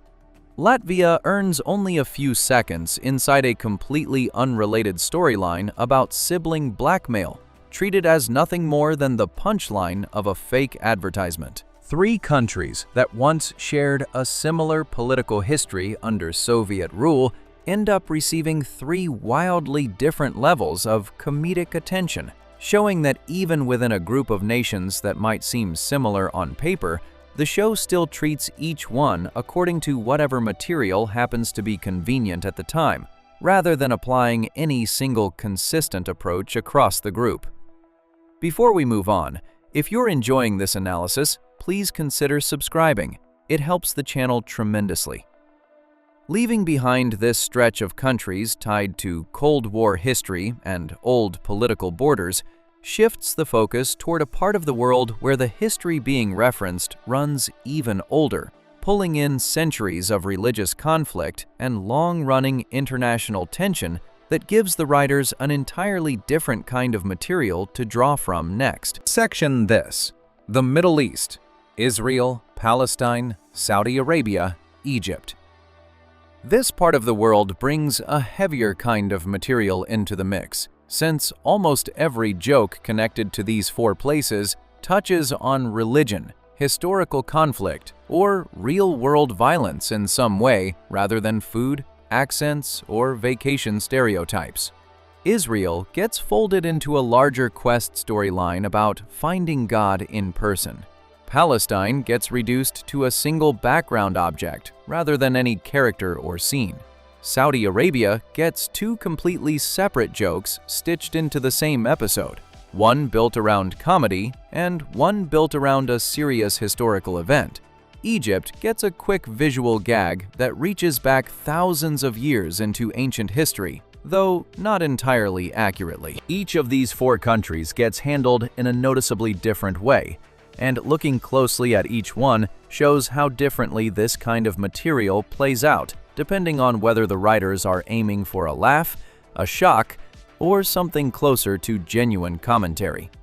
Israel shows up during an episode called 3 Acts of God, which aired in March of 2014 as the 13th episode of Season 12. The main plot begins with Peter growing furious after watching opposing football teams repeatedly thank a higher power every time they beat his favorite team, the New England Patriots. Convinced that outside interference is the only explanation for his team's losses, Peter decides the only reasonable solution is to track down God directly and demand that all interference in professional football stop immediately. This decision sends Peter and his friends on a journey that spans several different countries and cultures, treating the search for God as a kind of worldwide scavenger hunt rather than anything resembling a spiritual pilgrimage. The journey first takes the group to a country music award show in Nashville, where they speak with a singer who credits her success to what she describes as a personal connection with a higher power, before the joke reveals that she happens to be dating a version of Jesus, who turns out to be cheap and awkward, rather than anything resembling a traditional religious figure. From there, the search continues to Greece, where the group runs into a figure representing an ancient Greek god of time, hoping he might be able to point them toward the actual answer they are looking for. The journey then leads to Jerusalem, where the group searches without success, portraying the city entirely through a single repeated visual joke, showing every person they encounter looking and acting exactly like a recurring background character from the show who has long been used to represent a stereotypical Jewish neighbor. Finding no answers there either, the search continues on to a separate stop in India, before Death himself shows up back home in Quahog and finally leads the group to a proper meeting with God. What stands out about the Israel material specifically is how briefly it appears within a much longer, more elaborate storyline. The scene set in Jerusalem lasts only a few seconds, built entirely around repeating the appearance of one familiar character across an entire crowd of background extras, rather than developing any new character or scene specific to the country. Critics who reviewed the episode after it aired pointed directly at this scene, along with the following stop in India, as feeling particularly mean-spirited compared to the rest of the episode, describing the choice to lean on a familiar, worn-out joke rather than developing something new specific to the location. Rather than exploring anything about Jerusalem's history, culture, or religious significance beyond its most obvious and overused association, the show treats the entire stop as an excuse to repeat an existing gag rather than building anything new around the country itself. Palestine takes a completely different shape, and it shows up in an episode called Quagmire's Baby, which aired in November of 2009 as the 6th episode of Season 8. The main plot follows Quagmire after a one-night encounter results in a baby being left on his doorstep, forcing him to take on the responsibility of raising a child completely on his own for the first time. Running alongside this main story is a separate plot involving Peter purchasing an old radio from a yard sale that Quagmire happens to be holding, which eventually leads Peter to believe he has managed to make contact with the spirit of a deceased former president, only to discover that the voice on the other end belongs to a living celebrity impersonator instead. Buried within all of this is a completely unrelated household object that briefly appears in the background of one scene, an alarm clock decorated with a Palestinian flag design that, before it explodes, plays a recording of a phrase meaning "God is greatest" in Arabic. This same sound effect had already been used earlier in the same season during a separate, unrelated cutaway joke referencing the idea of a suicide bomber, meaning the alarm clock in this episode directly reuses that exact same audio in order to connect the same association to this new scene. There is no character, no location, and no dialogue tied to this joke beyond the object itself and the sound it makes right before exploding. It exists purely as a quick visual and audio gag lasting only a couple of seconds, tying a piece of ordinary household furniture to one of the most serious and heavily loaded associations connected to any country covered anywhere in this entire list, without any further context, character, or storyline attached to it whatsoever. Saudi Arabia receives a noticeably larger amount of material, appearing twice within the same episode called Baby Not On Board, which aired in November of 2008 as the 4th episode of Season 7. The main plot follows Stewie after his family accidentally leaves him behind at home while heading out on what was supposed to be a family road trip to the Grand Canyon, forcing him to survive completely on his own for several days, while his parents slowly begin to realize their mistake and rush to make it back home. The first Saudi Arabia joke arrives as a quick cutaway, showing a well-known puppet character from a completely different entertainment franchise performing a stand-up comedy routine in front of an audience in Saudi Arabia, delivering a joke about worshiping God that quickly turns uncomfortable, ending with an audience member interrupting him by pulling out a sword and demanding he explain his joke further. This entire scene is built as a direct parody of a nearly identical scene from an older film featuring the same puppet character, originally involving an angry sailor rather than an armed audience member in a foreign country, transplanting the exact same joke structure into a completely different, more dangerous-seeming setting.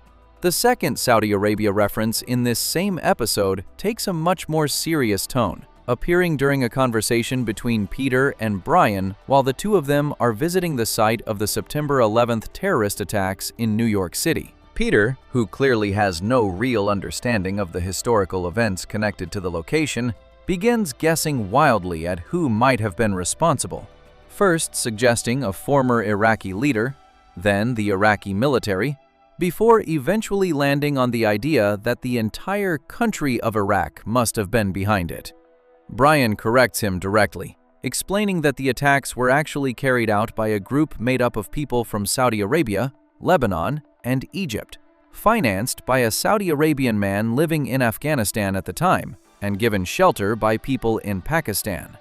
Peter, still failing to understand the actual history being explained to him, responds by asking if this means the correct response would be invading an entirely different country not even mentioned in Brian's explanation. This entire exchange plays out as a joke about Peter's ignorance, rather than a joke about any of the countries named, using accurate, well-documented facts about who was actually responsible for the September 11th attacks as the foundation for a joke about how little Peter actually understands about world events, even when given a clear and correct explanation directly to his face. Egypt closes out this section with a joke that reaches back thousands of years, instead of drawing on modern history. The clearest Egypt reference comes from an episode called The Courtship of Stewie's Father, which aired in November of 2005 as the 16th episode of Season 4. The main plot follows Peter after Lois mistakenly interprets a series of disturbing drawings made by Stewie as a sign that he needs more quality time with his father, rather than recognizing them for what they actually are: detailed plans depicting Stewie's ongoing efforts to bring harm to Lois herself. Believing the drawings mean something completely different than their actual disturbing intent, Lois insists that Peter start spending more time bonding with his son, leading to a series of father and son outings that eventually spiral out of control. Somewhere in the middle of this main storyline, a brief, unrelated cutaway shows a group of ancient Jewish laborers working under difficult conditions to help construct the pyramids in ancient Egypt, playing the scene for a quick visual joke rather than any kind of serious historical statement. This particular joke is worth examining honestly rather than simply repeating it as though it reflects settled history, since people who have looked closely at the accuracy of this scene afterward have pointed out that the real historical record does not actually support the idea shown in the joke. The pyramids were built by paid laborers many centuries before the biblical story the joke is referencing would have taken place, and there is very little historical evidence outside of religious scripture to confirm that the events described in that particular story happened at all in the way commonly believed. Presenting this joke as an accurate reflection of real Egyptian history would not be honest, even though the show clearly intended it as a quick visual gag drawing on a widely known cultural story rather than an attempt at a genuine history lesson. Looking at all four of these countries together, a clear pattern emerges around how differently each one gets handled depending on the type of material connected to it. Israel gets folded into a larger storyline as one stop among several, leaning on an existing, previously established joke rather than anything new built specifically for the country. Palestine gets reduced to a single household object and a repeated sound effect, carrying one of the heaviest associations found anywhere in this entire list, despite receiving barely any screen time at all. Saudi Arabia receives the most varied treatment of the four, split between a lighter parody of an existing comedy scene and a much more serious moment built around real, accurately explained history concerning a tragic and well-documented event. Egypt receives a brief joke built on a widely known cultural story that turns out not to hold up once checked directly against the actual historical record. None of these four countries get anything resembling the same kind of treatment, and the difference between a quick comedic jab, a heavy and loaded visual reference, and an attempt at real historical accuracy shows just how unevenly this kind of material gets distributed once the subject shifts toward a part of the world carrying this much religious and political weight. Before we move on, if you're enjoying this analysis, please consider subscribing. It helps the channel tremendously. Moving further east across the map shifts the tone once again, trading centuries of religious history for a much larger and more varied stretch of countries, where the show pulls from everything between war history, popular entertainment, and old-fashioned physical comedy to build out its next set of jokes.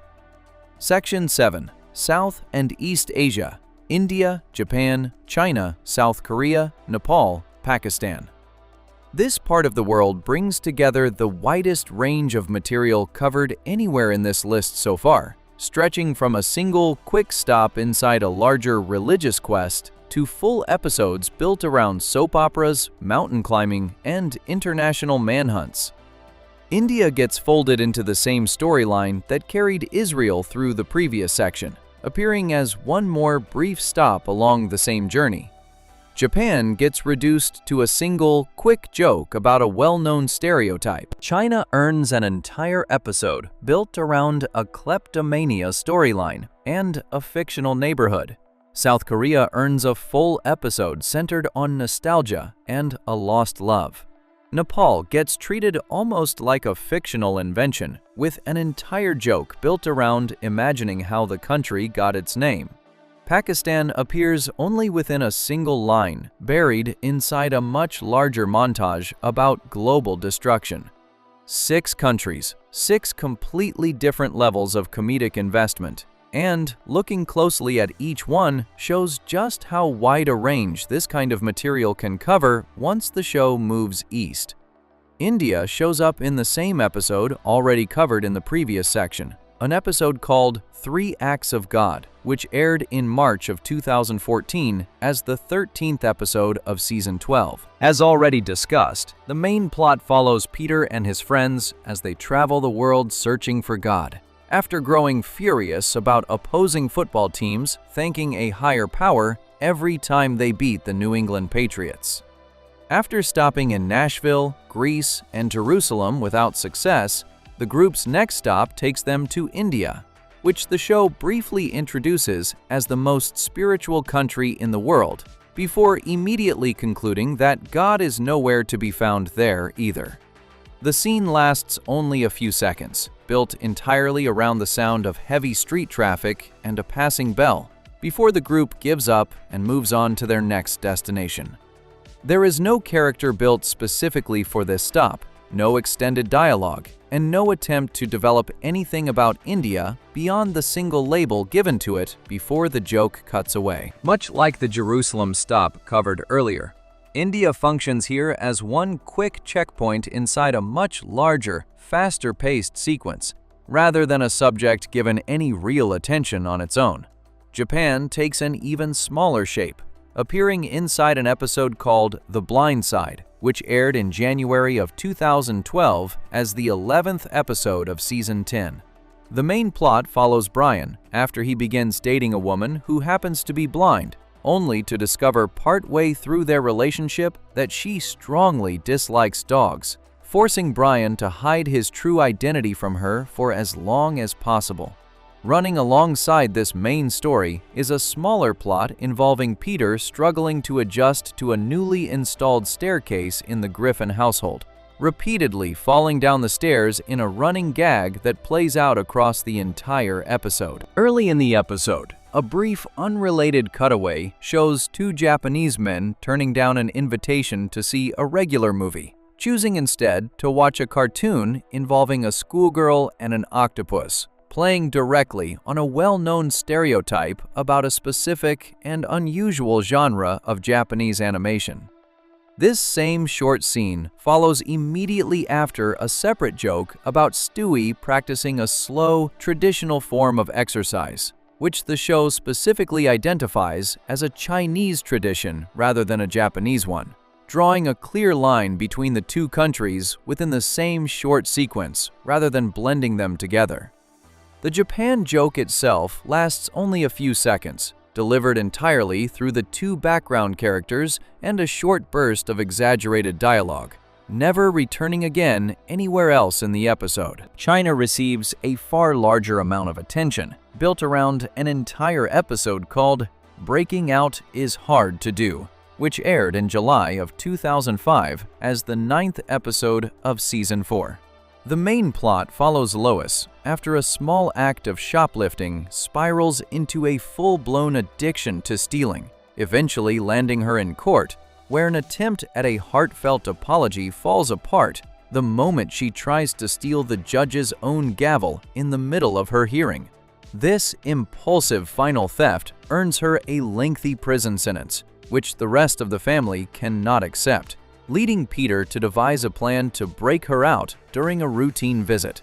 Once Lois is free, the entire family becomes fugitives, forced to hide out in a fictional neighborhood the show calls Asian Town, based loosely on a real American Chinatown in order to avoid getting caught by the law. While hiding out, Peter takes up a new identity as a sumo wrestler, drawing attention from the local community that eventually leads Joe, the police officer chasing the family, directly to their hiding spot once he spots Peter performing on television. During their time in the neighborhood, the family runs into a real-life martial arts film star who mistakes members of the Griffin family for other well-known actors and mistakenly assumes Meg is a boy despite her clear objections, in a running joke about mistaken identity playing out across several different characters throughout the sequence.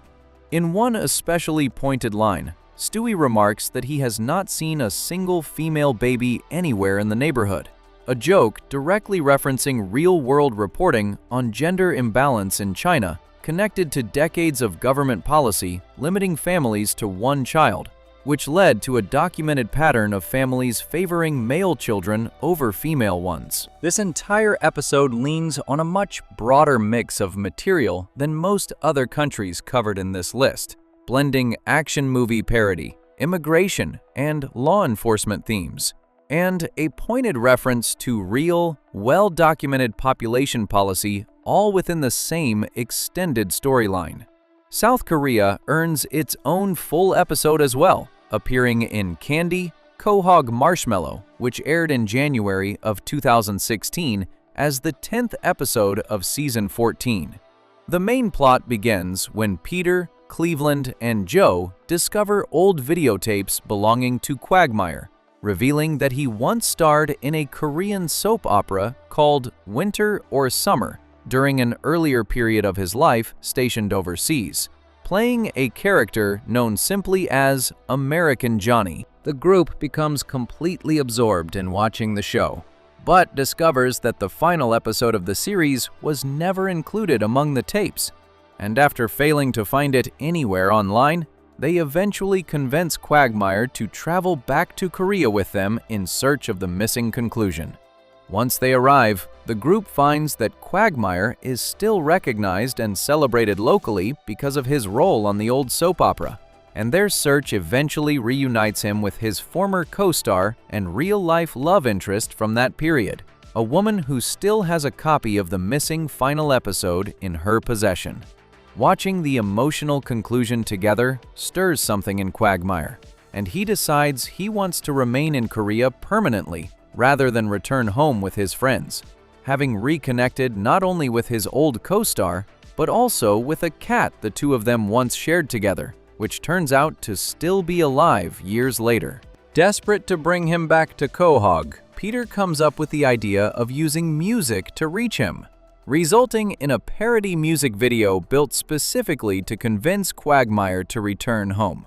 After a rough first night back in Korea, sharing a room with several strangers whose nightmares keep him awake, Quagmire ultimately decides to leave with his friends after all, closing out the episode by rejoining the rest of the group back home.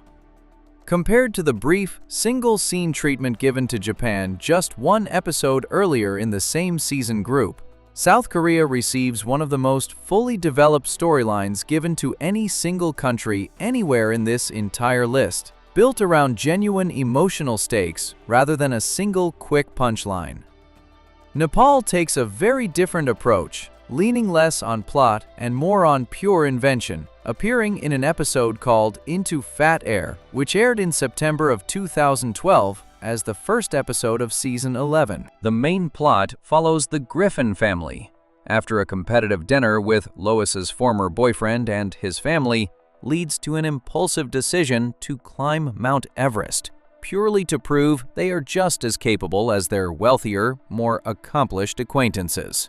The family travels to Nepal to begin their climb, and while flying toward the capital city, Peter openly admits that he knows almost nothing about the country they are traveling to, including why it is even called what it is called in the first place. This admission sets up a cutaway showing God and Jesus watching events unfold from above, with God casually observing that the mountains below happen to resemble a certain part of the human body, before quickly correcting himself upon realizing that a country cannot simply be named after that body part directly. Jesus suggests the name Nepal instead, which God happily accepts, treating the entire origin of the country's name as a spur-of-the-moment joke made up on the spot by two divine characters, rather than anything resembling real history. Elsewhere in the same episode, a welcome sign at the airport in Kathmandu jokingly claims the city is home to a famous toddler known for smoking cigarettes at an extremely young age, a detail that people who have looked closely at the episode afterward have pointed out is actually based on a real news story from Indonesia rather than Nepal, meaning the joke borrows a real event and reassigns it to the wrong country entirely. Presenting either of these details as accurate reflections of Nepal's actual history or culture would not be honest, even though both moments are clearly intended purely as jokes, rather than any kind of genuine claim about the country. Pakistan closes out this section with the smallest amount of material given to any single country in this group, appearing briefly within an episode called Mr. and Mrs. Stewie, which aired in April of 2012 as the 19th episode of Season 10. The main plot follows Stewie after he meets a young girl named Penelope at the park, quickly discovering that the two of them share a deep connection built around a shared love of complicated ideas and dangerous weaponry. As their relationship develops, Stewie becomes increasingly drawn to Penelope, despite discovering troubling details about her past, eventually leading the two of them on an extended spree of destruction that spans several famous locations around the world, including the destruction of two major real-world landmarks during their rampage. Buried within this larger sequence of global destruction is a quick joke imagining a heated exchange between India and Pakistan, framed as though Penelope herself represents India, delivering a dismissive insult toward its neighboring country, which Pakistan responds to not with words, but with an immediate launch of nuclear weapons. This joke lasts only a few seconds and exists purely as one entry among many within a much longer montage covering damage done to landmarks and countries all across the world during Stewie and Penelope's rampage. Unlike the extended episodes given to China or South Korea, Pakistan receives no character, no location, and no dialogue beyond this single, darkly comedic exchange, built entirely around the real and well-documented tension that has long existed between the two neighboring nations over nuclear weapons, exaggerated here into an instant, cartoonishly extreme reaction, rather than any accurate reflection of real diplomatic relations between the two countries. Looking across all 6 of these countries, the range on display here is wider than almost any other section covered so far in this entire list. India and Japan both receive only a few seconds of screen time, treated as quick stops or single jokes rather than subjects worth any real development. China and South Korea, by contrast, each earn a full episode built around genuine plot, characters, and emotional stakes, giving both countries far more depth than most others covered anywhere in this list. Nepal receives a strange kind of attention, built almost entirely around invented mythology rather than any accurate cultural detail, while Pakistan receives barely more than a single line buried inside a much larger sequence about global destruction. 6 countries sitting across a huge and varied region end up receiving 6 completely different levels of comedic investment, showing that even within one single connected part of the world, the show continues to apply wildly different amounts of attention depending entirely on what kind of joke or storyline happens to be convenient at the time. Before we move on, if you're enjoying this analysis, please consider subscribing. It helps the channel tremendously. Turning next toward the African continent shifts the focus once again, moving away from soap operas and mountain climbing toward a stretch of countries where the material leans much more heavily on real-world poverty, conflict, and hardship, testing just how carefully the show handles subjects with far less room for light-hearted comedy. Section 8. Africa. Ethiopia, Nigeria, Sudan, Morocco. Africa brings a noticeably heavier tone into this list compared to almost every other region covered so far, since 3 out of these 4 countries end up tied to real, documented hardship, conflict, or crisis rather than lighter cultural stereotypes. Ethiopia gets reduced to a single passing comparison. Nigeria becomes the center of an entire episode built around a real, well-known type of online scam. Sudan gets tied directly to one of the most serious refugee stories of the last several decades. Morocco gets the lightest treatment of the 4, reduced to a quick joke about a news anchor having a meltdown during his own stand-up comedy attempt. Looking at how each of these 4 gets handled shows a continent treated with far less consistency than almost anywhere else on this list, swinging between careless one-liners and material that leans directly on real historical tragedy. Ethiopia appears only briefly, showing up inside an episode called Believe It or Not, Joe's Walking on Air, which aired in October of 2007 as the 3rd episode of Season 6. The main plot follows Joe Swanson after he receives a leg transplant that allows him to walk again for the first time in years, quickly becoming so obsessed with his newfound mobility and a more active lifestyle that he begins pulling away from his usual circle of friends, favoring new, more physically active companions instead. Running alongside this main story is a smaller plot involving the wives of the group, including Lois and Bonnie, deciding they want to start spending time at the same local bar their husbands have always treated as their own private space, much to Peter's frustration. Buried early in the episode, right before Joe heads off for his leg surgery, is a quick line of encouragement delivered to him as he prepares for the procedure, comparing how happy he is about to feel to how happy a group of bullfrogs would supposedly feel while vacationing in Ethiopia. This comparison lasts only a single sentence and never returns anywhere else in the episode. There is no visual joke attached to it, no character built around the country, and no further reference tying back to it once the scene moves on to Joe's actual surgery. Ethiopia functions here purely as the second half of an odd comparison, meant to sound cheerful and absurd, relying on the country's name alone to create a strange enough image to get a laugh, without attaching any real detail, culture, or storyline to it whatsoever. Nigeria receives an entirely different level of attention, built around a full episode called Scammed Yankees, which aired in January of 2016 as the 12th episode of Season 14. The main plot begins when Lois and her mother leave for a spa day, leaving Peter in charge of entertaining Lois's father, Carter, for the afternoon. While spending time together, Peter introduces Carter to certain corners of the internet Carter has never encountered before, which eventually leads the two of them to fall for a well-known type of email scam, commonly associated with messages claiming to come from Nigerian royalty, promising a large financial reward in exchange for an upfront payment to cover supposed legal or banking fees. Carter, convinced the message is genuine, sends a large sum of money, before Lois eventually points out to him that he has been the victim of one of the oldest and most widely recognized scams on the internet.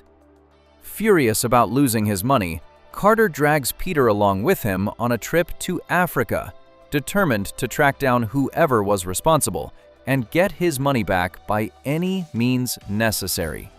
Once there, the two of them encounter a local situation far more serious and dangerous than either of them anticipated, eventually discovering that the money Carter had sent was actually used by the local community to build real infrastructure and improvements for their village, rather than simply being pocketed by a con artist, as Carter had assumed.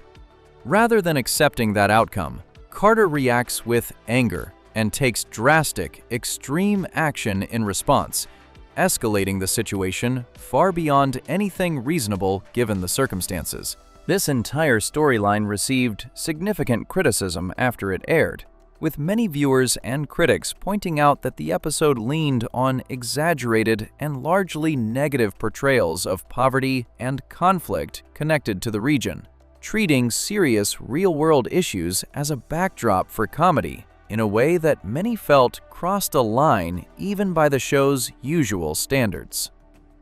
Compared to the single sentence given to Ethiopia, Nigeria receives an entire storyline, though one built almost entirely around negative and exaggerated depictions, rather than anything resembling a balanced or careful treatment of the country or its people. Sudan takes a very different approach, leaning on real, well-documented history rather than exaggerated fiction, appearing inside an episode called Catfight, which aired in November of 2019 as the 5th episode of Season 18. The main plot follows Quagmire after he decides to open a cat-themed coffee shop in town, prompting Brian to take a strong stand against the idea and attempt to have the new business shut down entirely. Running alongside this is a smaller storyline involving Meg and Chris getting caught for cheating during a gym class assignment at school, which leads Lois to consider sending both of them to a religious summer camp out of concern over their behavior and values. The specific joke tied to Sudan comes from the explanation of exactly how Meg and Chris managed to cheat, revealed to involve having two other individuals, referred to in the episode as the Lost Boys of Sudan, physically stand in and perform the gym class activities on their behalf. This particular phrase is not something invented purely for comedy, since it directly references a real and well-documented humanitarian crisis connected to a civil war that broke out in Sudan during the 1980s. Which displaced roughly 20,000 young boys from their homes, sending them on a dangerous journey toward refuge in neighboring Kenya that claimed the lives of close to half of them along the way. Several thousand of the boys who survived that journey were eventually resettled in the United States in the early 2000s, and the phrase used to describe them became widely recognized in news coverage and humanitarian discussions of the crisis at the time. Using this real, tragic piece of history as a quick punchline inside a joke about high school gym class cheating, stands out as one of the more jarring choices covered anywhere in this entire list, taking a phrase tied to genuine suffering and displacement and repurposing it purely for a laugh about teenagers avoiding physical education. Morocco closes out this section with the lightest and most self-contained joke of the four, appearing briefly inside an episode called Total Recall, which aired in April of 2013 as the 18th episode of Season 11. The main plot follows Stewie after his beloved teddy bear Rupert gets caught up in a safety recall due to a manufacturing defect, sending Stewie and Brian on a mission to track down and recover the toy before it can be destroyed. Running alongside this is a separate storyline involving Peter, who discovers that being sick gives him a deeper, more attractive-sounding voice that Lois finds appealing, leading him to intentionally make himself ill again and again in an attempt to hold on to the effect for as long as possible. Buried within a quick, unrelated news broadcast cutaway is a brief moment showing the town's local news anchor apologizing on air for comments he had apparently made about Moroccan people during a stand-up comedy performance the night before at a local comedy club. The joke immediately cuts to a flashback of that same performance, showing the anchor delivering a poorly received, mean-spirited joke about Moroccan people and their food to a stunned and unimpressed audience. This entire sequence lasts only a few seconds and functions less as a joke, actually about Morocco itself, and more as a joke about the anchor's own failed attempt at stand-up comedy, using the botched insult as the setup for a scene about public embarrassment, rather than building out any detail about the country beyond the punchline the anchor himself delivers. Morocco receives no further reference anywhere else in the episode, closing out as the briefest and least developed entry among all four countries covered in this section. Looking at these four countries together, the range on display mirrors some of the unevenness already seen throughout other parts of this list, though the stakes here feel noticeably higher given how often real hardship gets pulled into the material. Ethiopia gets reduced to a passing comparison lasting a single sentence. Nigeria earns a full episode, though one built on exaggerated and heavily criticized depictions of poverty and danger rather than anything resembling balanced attention. Sudan gets tied directly to a real, well-documented refugee crisis, repurposed as a quick punchline about cheating in gym class. Morocco gets the lightest treatment of all four, functioning mainly as the setup for a joke about a news anchor's own comedic failure rather than anything about the country itself. Four nations across one continent end up handled in four very different ways, though the common thread running through most of them involves leaning on real hardship, conflict, or tragedy as raw material for comedy far more often than the lighter, more playful jokes found in earlier sections covering places like Western Europe or North America.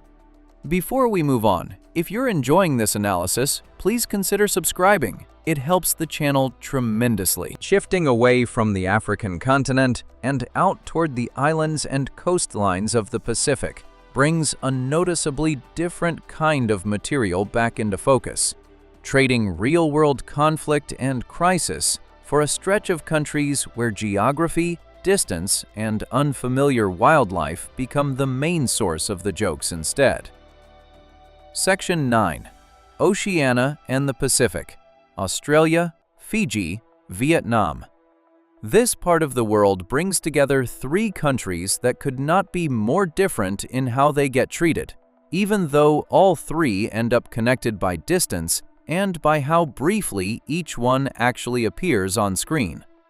Australia becomes the surprising center of an entire episode built around the show's own history of jokes, treating one small recurring gag as the doorway into something much bigger.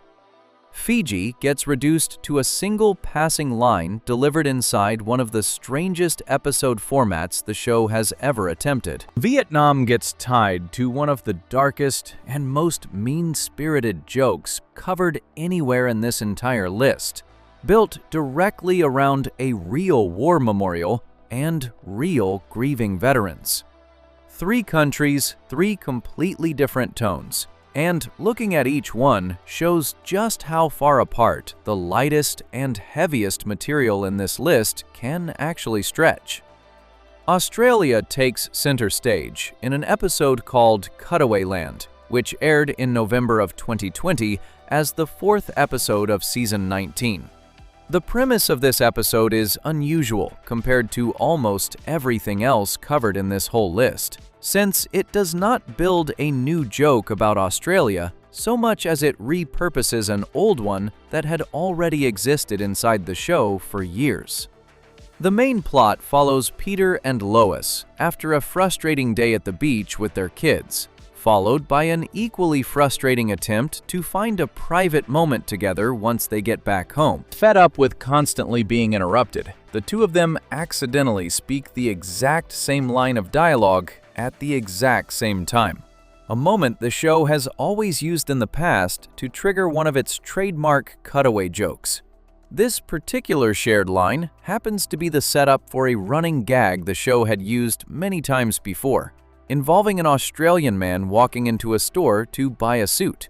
Instead of simply cutting away to the usual joke and moving on, the way the show always had in the past, Peter and Lois are pulled physically inside the cutaway itself, finding themselves standing inside the exact same Australian suit shop that has served as a punchline for years, without ever actually being explored as a real location. From there, the entire episode turns into an extended tour through the show's own history of cutaway gags, with Peter and Lois discovering that a single shared line of dialogue can transport them into any previous joke the show has ever used, while a matching shared line is the only way to escape and return to their actual home. Their children eventually get pulled into the same situation while searching for their missing parents, and the episode spends its remaining time bouncing between one old familiar gag after another, using the concept as a way to look back at the show's own comedic habits rather than building any new material specifically about the country itself. It is worth pointing out that the original Australian suit shop joke this episode is built around does not actually hold up cleanly once looked at closely. The gag depends on a clerk describing Australian currency as though it were somehow different or lesser than what the customer expects, treating the idea of ordinary dollars as a kind of confusing foreign concept. In reality, this framing does not really make logical sense, since American dollars carry their own specific name distinguishing them from other currencies, meaning the joke's internal logic falls apart the moment someone stops to think about what it is actually trying to say. Despite building an entire episode around revisiting and celebrating this old joke, the show never addresses or corrects this flaw, treating the original gag as though its logic were sound simply because it had been used enough times over the years to become familiar and expected by longtime viewers. Fiji receives a far smaller amount of attention, appearing only briefly inside an unusual episode called You Can't Handle the Booth, which aired in March of 2019 as the 16th episode of Season 17. This entire episode is built around a format the show had never fully attempted before, presenting itself as a fake behind-the-scenes commentary track, similar to the kind of bonus feature found on a DVD release, with the Griffin family members speaking directly about a separate, previously aired episode, as though they were real actors discussing their own work, rather than fictional characters living inside the story. The commentary format allows the family to reveal supposed off-screen drama and personal disagreements that were never shown as part of the original episode itself, blending genuine plot developments with meta jokes about the nature of television production. Buried within this commentary format is a brief, offhand comment from Peter, recalling a trip he apparently took to Fiji for an unrelated commercial shoot at some point in the past. Peter mentions that the country is home to a large number of turtles, casually adding that visitors are able to harm them there without facing any consequences or concern from anyone around. This comment lasts only a single sentence and is never explained further or returned to anywhere else in the episode. There is no character built around the country, no visual scene showing Fiji itself, and no follow-up joke connecting back to this brief aside.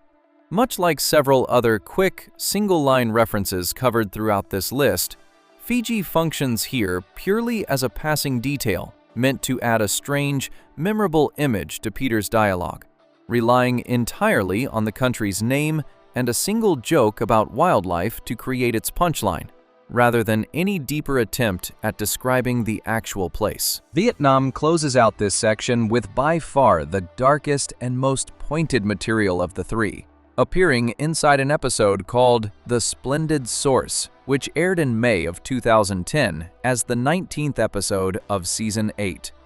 The main plot follows Peter, Quagmire, and Joe after they become obsessed with tracking down the true origin of a particular dirty joke, treating the search with the same seriousness as a genuine historical investigation. Their search takes them on an extended journey across the country, eventually leading them to Washington, D.C., where they pass by several well-known monuments and memorials while continuing their search, including a stop that leads to an unexpected reunion with their old friend Cleveland, who had left the main cast sometime earlier to star in his own separate show. While passing by the Vietnam War Memorial specifically, the group witnesses a Vietnamese man aggressively taunting two American veterans who are quietly mourning a fallen friend at the site. The man boasts about having personally killed someone connected to the veterans during the war, openly celebrating Vietnam's outcome in the conflict directly in front of two people who are clearly still processing real grief and loss connected to that same history. This scene has been specifically singled out by people who have reviewed the episode afterward as an unusually harsh and mean-spirited moment, even by the standards typically expected from this kind of comedy, since it takes two people shown grieving a real and specific loss and uses their pain as the backdrop for a joke rather than treating the moment with any restraint. Unlike the fictional exaggeration found in jokes about accents, food, or vacation stereotypes covered elsewhere in this list, this particular scene ties directly into a real, well-documented war that caused enormous loss of life on multiple sides, using a specific act of mockery aimed at real grief as its punchline rather than anything resembling lighter, more general cultural commentary. Looking at these three countries together, the range on display here might be the widest gap found anywhere in this entire list between the lightest and heaviest material covered. Australia earns an entire episode built around celebrating and revisiting its own comedic history, even though the original joke at its center does not actually hold together logically once examined closely. Fiji earns barely more than a single sentence, treated as nothing more than a passing detail meant to add a strange image to a larger scene about something else entirely. Vietnam earns the darkest and most pointed treatment of any country covered so far in this whole list, tying directly into real grief connected to a real war rather than any lighter cultural stereotype. Three countries spread across the widest stretch of ocean covered in this entire project end up handled in three ways that could not be further apart from each other, closing out this region on a note that ranges from playful self-reference all the way to something considerably harder to laugh along with. Before we move on, if you're enjoying this analysis, please consider subscribing. It helps the channel tremendously. Rounding out this list brings together a final group of countries that did not fit neatly into any single region covered so far, pulling together a wide mix of history, religion, and identity into one last stretch that closes out the full picture of how differently this kind of comedy treats the world, depending entirely on which country happens to be standing in the way of the punchline. Section 10. Wildcards. Armenia, Greece, Vatican City, Spain, Brazil, USA. This final stretch pulls together 6 countries that never quite fit cleanly into any of the earlier regional groupings, closing out this whole list with one of the widest mixes of tone covered anywhere in this project. Armenia gets tied to an ordinary neighborhood dispute over noise and smell. Greece gets a joke built entirely around a case of mistaken identity involving a flag, though it comes from a different show than the main one covered throughout this list. Vatican City gets treated less like a religious institution and more like an ordinary neighborhood dealing with an awkward change in leadership. Spain barely registers at all, beyond a passing reference tied to a recurring character's reputation. Brazil gets reduced to a single historical punchline delivered as part of a rapid-fire sequence covering several countries at once. The United States, finally, becomes the subject of its own joke, turning the show's attention back onto its own home country rather than somewhere else in the world. Armenia appears in an episode called No Country Club for Old Men, which aired in May of 2013 as the 22nd and final episode of Season 11.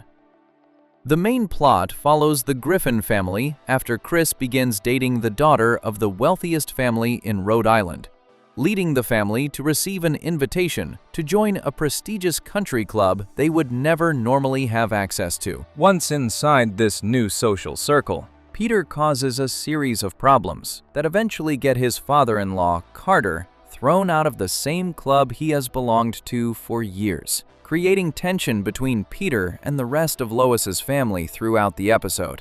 Buried early in the episode, before any of this country club drama begins, Peter mentions finding his old harmonica and plans to play it loudly that same night, specifically to annoy his Armenian neighbors, setting up a short scene where Stewie interacts directly with the family living nearby.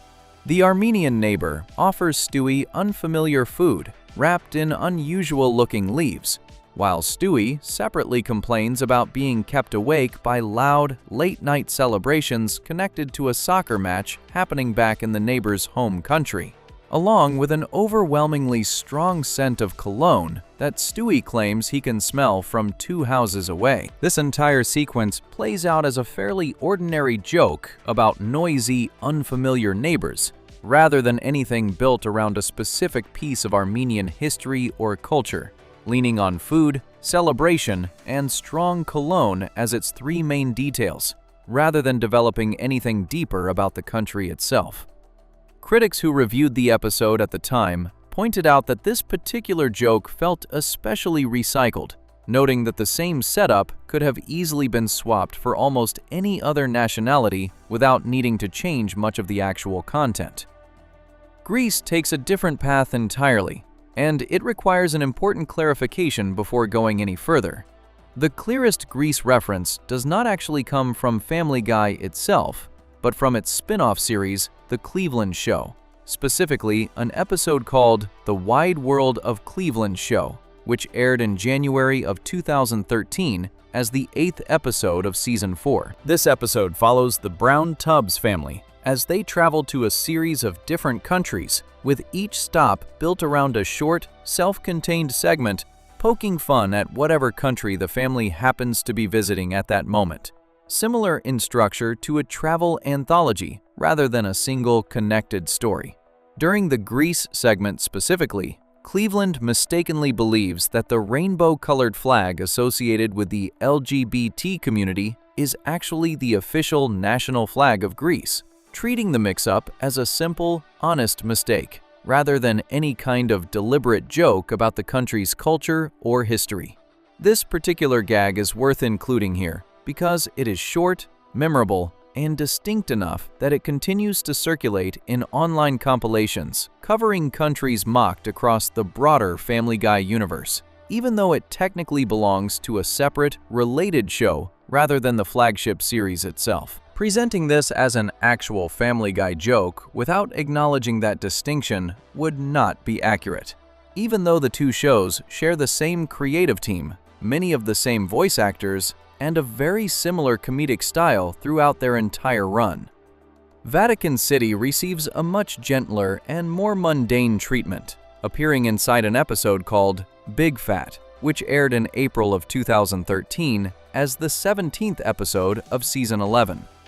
The main plot follows Peter after a plane crash leaves him stranded in the Canadian wilderness for 2 months, eventually returning home in a feral, non-verbal state that leaves his family struggling to help him reconnect with ordinary life. Before this main storyline gets underway, an early scene shows the Griffins meeting their new neighbors, who have moved into the house previously belonging to their old friend Cleveland, prompting Peter to comment on how strange it feels to see someone unfamiliar living in a space so closely associated with someone else.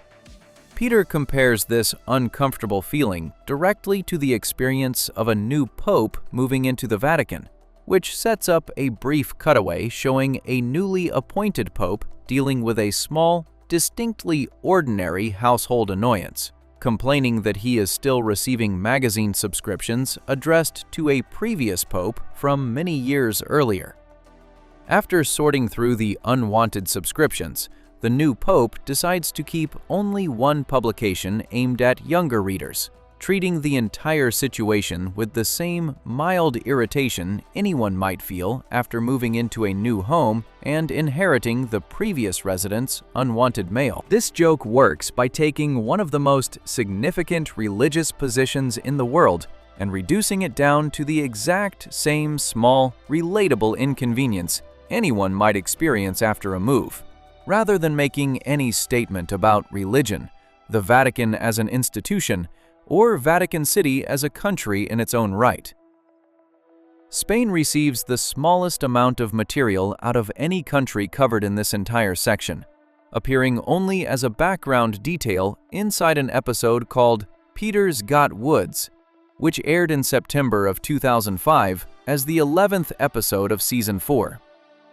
The main plot follows Brian after he begins dating one of Meg's high school teachers, straining his friendship with Peter, who responds by forming an intense new friendship with real-life actor James Woods after the actor becomes personally involved in a dispute over renaming the local high school. Buried among the episode's supporting cast are 2 very minor characters, credited only as a Spanish-speaking woman and a son fathered by Quagmire, appearing briefly as part of the episode's wider collection of quick background gags, rather than receiving any real dialogue, scene, or storyline of their own. This particular detail ties into a running idea used across many Family Guy episodes involving Quagmire's promiscuous reputation, occasionally implying that his behavior has led to children being born to women in different countries without his direct involvement or awareness. Rather than inventing more detail about this specific joke than what can actually be confirmed, it is more honest to describe it plainly as a brief background nod to Quagmire's international reputation, rather than a fully developed scene involving Spain in any meaningful way. Compared to almost every other country covered across this entire 10-part list, Spain stands out simply for how little material actually exists connecting it to the show at all. Brazil receives a similarly brief treatment, appearing inside an episode called Stewie, Chris, and Brian's Excellent Adventure, which aired in January of 2015 as the 7th episode of Season 13. The main plot follows Stewie and Brian after they use their time travel device to help Chris improve his understanding of history ahead of an important exam, a plan that quickly goes wrong once all 3 of them find themselves stranded at various points throughout the past instead of returning home as planned. During one especially fast-paced sequence, the trio briefly passes through 3 different countries in rapid succession, each represented by a single quick line rather than any kind of extended scene. The Brazil portion of this sequence describes the country specifically as existing before the invention of the soccer ball, treating this detail as though it were a significant historical milestone worth mentioning purely because of how closely soccer has come to be associated with Brazilian culture and identity in the modern world. This same rapid sequence also briefly touches on Australia, described as existing before the invention of a specific type of jewelry, and Italy, which receives a much longer and more elaborate treatment involving exaggerated stereotypes about early Italians banging rocks together and shouting exaggerated vowel sounds, which leads into a separate, unrelated scene involving a real-life actor reacting angrily to the joke. Brazil itself receives only the single line about the soccer ball, treated as nothing more than one quick stop among several, relying entirely on the strength of the country's real-world association with the sport to make the joke land, without needing any further explanation or development. The United States closes out this section by finally turning the show's attention back onto its own home country, appearing inside an episode called Peter's Progress, which aired in May of 2009 as the 16th and final episode of Season 7. The main plot follows Peter after a visiting psychic reveals that he once lived a previous life as a man named Griffin Peterson, a founding figure connected to the earliest days of Quahog itself, stretching all the way back to a version of the town's history set in the newly established American colonies. This revelation launches an extended flashback sequence, exploring Peter's supposed past life, including a rivalry over the affection of a noblewoman and an eventual showdown involving a king determined to reclaim her. Within this extended flashback, a brief but pointed joke plays out involving Peter's past life character, listing off a long, exhaustive series of groups excluded from holding any real rights within the newly forming United States, eventually concluding that, essentially, nobody at all actually qualifies for meaningful rights under the new system being described. This joke works by leaning on a real and well-documented piece of early American history, since voting and legal rights in the earliest version of the United States were, in fact, tightly restricted, typically limited to landowning men of a certain background, excluding the vast majority of the population from full participation for many years afterward. Rather than aiming this kind of pointed historical joke at another country, the way most of this list has done throughout every previous section, the show turns this particular punchline inward, using its own country's founding history as the target, rather than looking outward towards somewhere else in the world.